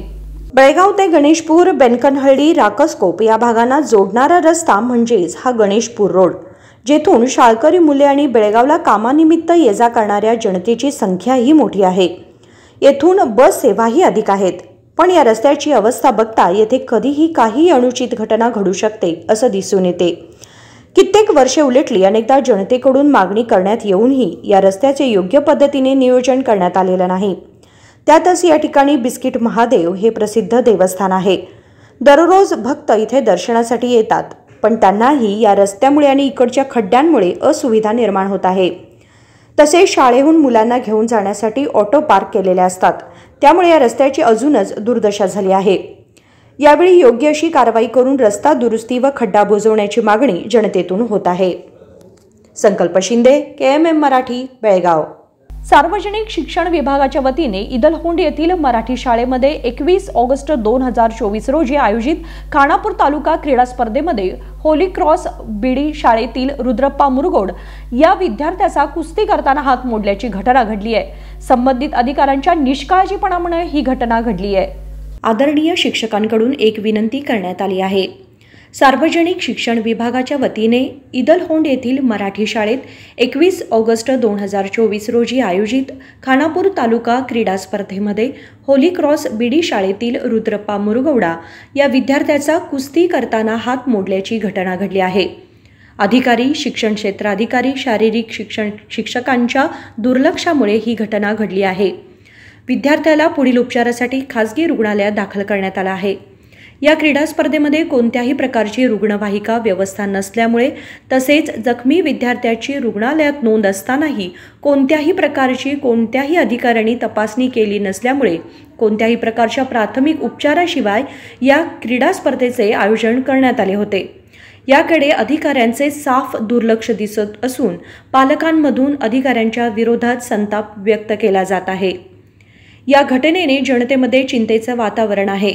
तसेच विद्यार्थ्यांच्या जीवाशी खेळणाऱ्या अधिकाऱ्यांना तात्काळ निलंबित करावे अशी मागणी पालकांनी माननीय जिल्हाधिकाऱ्यांकडे केली आहे। सदर विद्यार्थी हा शेतकरी असून गरीब कुटुंबातील आहे। त्याची आर्थिक परिस्थिती चांगली नाही। या विद्यार्थ्याच्या उपचारासाठी आपण पैसे देऊन मदत करू शकता अशी विनंती जुनेद पाटील सर यांनी केली आहे। पैशांची मदत देण्यासाठी या फोन पे आणि गुगल पे क्रमांकांना तुम्ही मदत करू शकता। जुनेद पटेल सर 9036095637 किंवा बीके पाटील सर 9945811597 या क्रमांकावर तुम्ही संपर्क साधू शकता। Bureau report KMM Marathi Belgaum. Vidhan Parishad सदस्य आयवान डिसोजा यांनी राज्यपालांविरोधात बांगलादेशात झालेल्या हिंसेसारख्या प्रकारे हल्ला करण्याची धमकी दिली आहे। तसेच प्रक्षोभक आणि देशद्रोही भाषणेही दिली। याचा निषेध करत भाजप युवा मोर्चाचे अध्यक्ष पंडित ओगले यांनी आयवान डिसोजा विरुद्ध कायदेशीर कारवाई करण्याची मागणी केली आहे। विधान परिषद सदस्य आयवान डिसोजा यांनी मंगळूरमध्ये झालेल्या आंदोलनादरम्यान त्यांच्या पक्षाच्या कार्यकर्त्यांसमोर कर्नाटक राज्यपालांच्या विरोधात बांगलादेशात झालेल्या हिंसेसारख्या प्रकारे हल्ला करण्याची धमकी दिली। तसेच प्रक्षोभक आणि देशद्रोही भाषण दिले। या विरोधात योग्य ती कायदेशीर कारवाई करण्याची मागणी भाजप युवा मोर्चाचे अध्यक्ष पंडित ओगले यांनी दिली। या संदर्भात 19 ऑगस्ट रोजी काँग्रेस पक्षाचे विधान परिषद सदस्य आयवान डिसोजा यांनी कर्नाटक सरकारच्या मुख्यमंत्र्यांच्या मुडा घोटाळा तपासणीस परवानगी देण्याचा विरोध करत मंगळूरमध्ये काँग्रेस पक्षाच्या कार्यकर्त्यांसोबत आंदोलन केले। या आंदोलनात त्यांनी राज्यपालांना बाहेर निघावे लागेल अन्यथा बांगलादेशात होईल तशा प्रकारे गव्हर्नर ऑफिस आणि गव्हर्नरच्या घरात घुसू शकतो अशी थेट धमकी दिली। याबद्दल राज्यपालांना आपल्या पदावरून हुसकावून लावण्याची किंवा राजभवनात घुसण्याची धमकी दिली असून यामध्ये कायदेशीर अडथळा निर्माण करण्याचे उद्दिष्ट आहे। या कर्नाटकामध्ये परवा ज्या काँग्रेसच्या कार्यकर्त्यांनी आंदोलन केलं होतं, मंगळूरमध्ये एक पदावर असलेले व्यक्ती MLC त्याचं नाव आयवान डिसोजा हे एक अचानक वक्तव्य करतात। अलीकडच्या काळामध्ये मैसूर सारख्या ठिकाणी मुडा हगरणचे प्रकरण चालू आहे। त्यामध्ये कर्नाटकाचे मुख्यमंत्री सिद्धरामय्यांचे धर्मपत्नीच्या नावानं 4 एकरच्या कालावधीचे का प्लॉट आपल्या नावावर केलं होतं। ते प्रकरण भारतीय जनता पार्टीच्या सदस्यांनी नेत्यांनी बाहेर काढलं आणि भारतीय जनता पार्टीच्या राज्याध्यक्ष नेतृत्वाखाली बेंगलोर ते मैसूरपर्यंत पादयात्रा काढण्यात आलं की सिद्धरामय्या सरकारनं राजीनामा दिला पाहिजे आणि त्याच्यावरती कठीण क्रम घेतला पाहिजे म्हणून। अलीकडच्या कालावधीमध्ये गव्हर्नर जे आमच्या राज्याचे गव्हर्नर आहेत त्या गव्हर्नरने सांगितलं की आम्ही लवकरात लवकर इन्क्वायरी बसवणार, म्हणजे ती परवानगी दिली इन्क्वायरीसाठी म्हणून। परवा आयवान डिसोजाने मंगळूरसारख्या ठिकाणी अचानक वक्तव्य करतात की जर इन्क्वायरी बसवला किंवा सिद्धरामय्यावरती केस झाली तर आम्ही लवकरात लवकर जसं बांगलादेशमध्ये घडलं, जसं बांगलादेशमध्ये हिंसाचार घडला तसा हिंसाचार आम्ही पुऱ्या कर्नाटकामध्ये घडू आणि गव्हर्नरला गायब करू अशी वक्तव्य आयवान डिसोजाने केलं। मी संपूर्ण खानापूर तालुका भारतीय जनता पार्टी युवा मोर्चाच्या वतीनं निषेध नोंद करतो। एकाकडे काँग्रेसचे राष्ट्रीय अध्यक्ष अपोजिशन लीडर राहुल गांधी वक्तव्य करतात की हिंदू हे हिंसक आहेत आणि एकीकडे यांचं वक्तव्य आहे।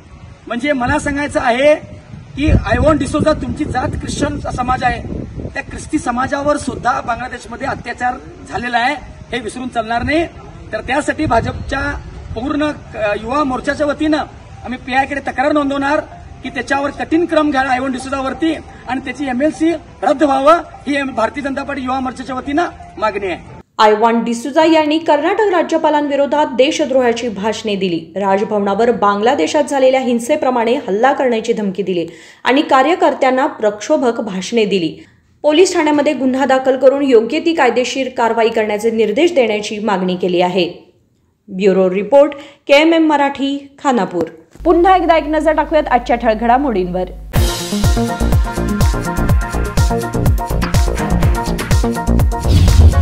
बेळगाव भाजप नेता पृथ्वी सिंगने केला माझा संसार उद्ध्वस्त, धमकी देऊन केले खोटे प्रकरण दाखल. कणविकाने केलाय सनसनीत आरोप.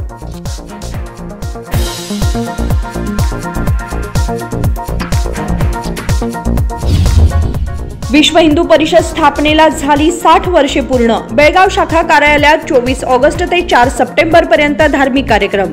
विश्व हिंदू परिषद बेळगाव शाखा प्रमुख कृष्णा भट यांनी दिली माहिती.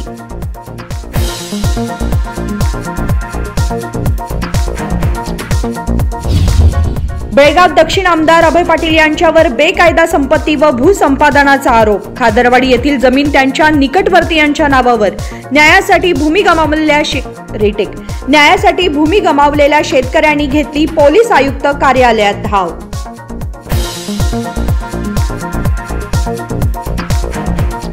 बातमीपत्रामध्ये वेळ झाली. आज इथेच थांबण्याची. तुम्ही पाहत रहा KMM मराठी. नमस्कार.